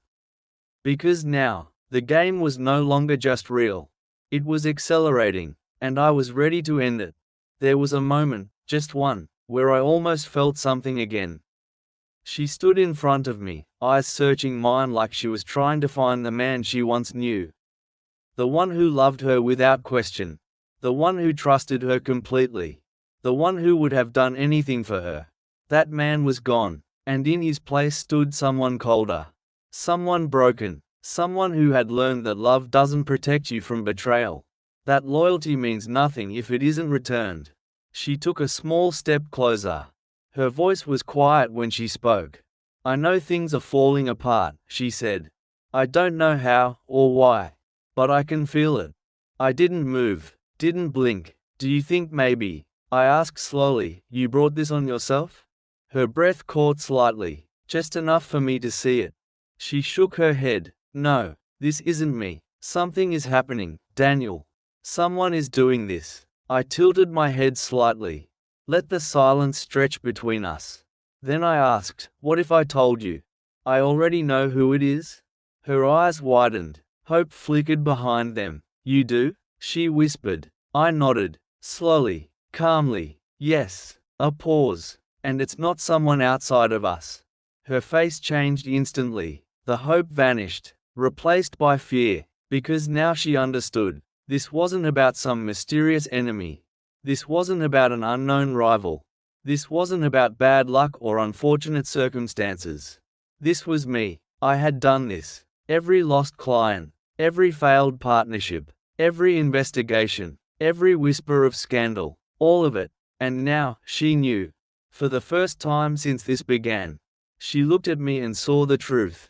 Not the man who loved her, but the man who broke her. So I stepped closer, spoke low, steady. Yes, Emily, it was me. And I watched as the final piece fell into place. The realization, the fear, the understanding. She had spent months building a life without me.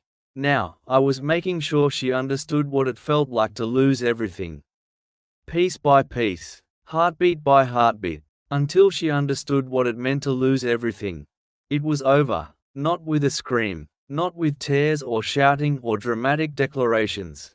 Just silence, the kind that follows destruction, the kind that settles into your bones after everything you built has been reduced to dust.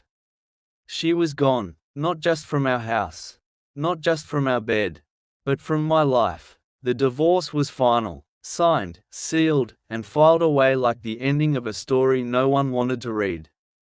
Her business was gone too, crumbled beneath the weight of its own lies. Clients vanished, partners disappeared, regulators took what they could. And in the end, there was nothing left, nothing but her name whispered in quiet conversations. Nothing but the echoes of a woman who once believed she could walk away without consequence. And I was still here, alone, changed, free, because revenge isn't loud. It doesn't scream or shout or demand attention. It's quiet, calculated, patient, and I had learned fast. I stood in the hallway of our old office, her office now, staring at the empty walls. The desks were cleared, the phone stopped ringing, even the air felt different, like it had forgotten she was ever here. I remember the last time I saw her. She didn't look at me the way she used to. No anger, no sadness, just exhaustion. I don't even know who you are anymore, she said quietly. I smiled. A cold one, the kind that doesn't reach your eyes. Good, I replied. That means I did this right. And then she was gone. No goodbye, no final words, just silence, the kind that lingers long after everything else is gone. I used to think I knew what pain was. Heartbreak, loss, betrayal, but real pain, the kind that cuts so deep you forget how to breathe, doesn't come with warning labels or instructions. It just hits, and when it does, it leaves nothing behind but silence. Now, I walked through life like a man who had already burned down his past. The house we built together was gone. The business we created was rubble. And the woman I once loved? She was just a memory now, a ghost lingering in the corners of my mind. But I wasn't broken, not anymore, because once you see someone for who they really are, you stop playing by their rules. And I was done letting her win. So I rebuilt, slowly, quietly, not the business, that was too far gone, but something better. Something stronger. I started over, new name, new brand, new life. And this time, I didn't let anyone get close enough to hurt me again. Because love doesn't protect you from betrayal. Honesty doesn't stop someone from lying to your face. And loyalty? Loyalty is just a word until someone proves otherwise.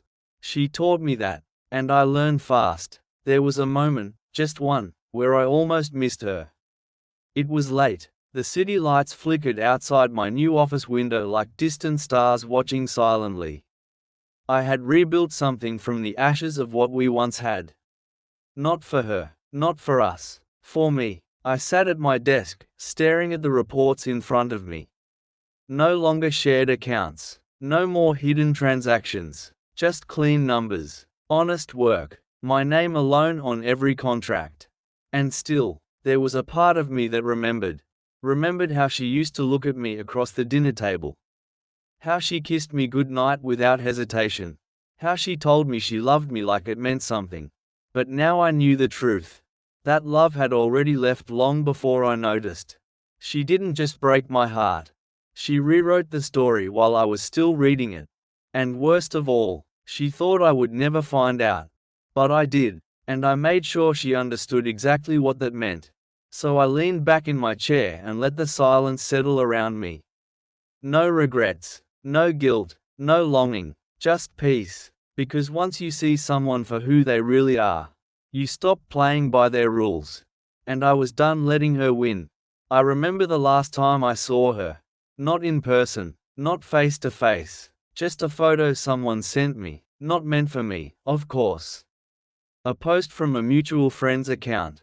A quiet dinner with people she had somehow managed to keep close. She looked tired, not broken, not crying, just worn down, like someone who had spent too long running from ghosts they couldn't escape. And I understood then that she still carried it all with her. The weight of what she did. The silence she thought she could walk away from. But you can't run from truth. You can only live inside it until it changes you. And I had changed, not into someone cruel, not into someone vengeful, but into someone who no longer believed in fairy tales. Because love doesn't die all at once. It fades, slowly, quietly, until one day, you realize you're holding on to nothing at all. And when that happens, you have two choices: let go, or make them regret ever walking away. And I had already made mine. So I closed my laptop, stepped away from the window, walked out of the office and into the city night. No looking back, no second chances, no more pretending, because now I knew something important. You don't need forgiveness to move on. You just need to understand that some people were never meant to stay. And some stories are better left unfinished. I used to believe in forever. In promises. In loyalty. In the idea that if you loved someone enough, they would love you back the same way. That trust was unbreakable. That honesty mattered. But I've learned something important. Forever doesn't exist unless both people fight for it. And she stopped fighting a long time ago. I don't hate her, not anymore, because hatred is just another chain that keeps you tied to someone who already left. No, What I feel now isn't hate. It's clarity, a kind of quiet understanding that some people aren't meant to stay. That some relationships are meant to teach you something, not last forever.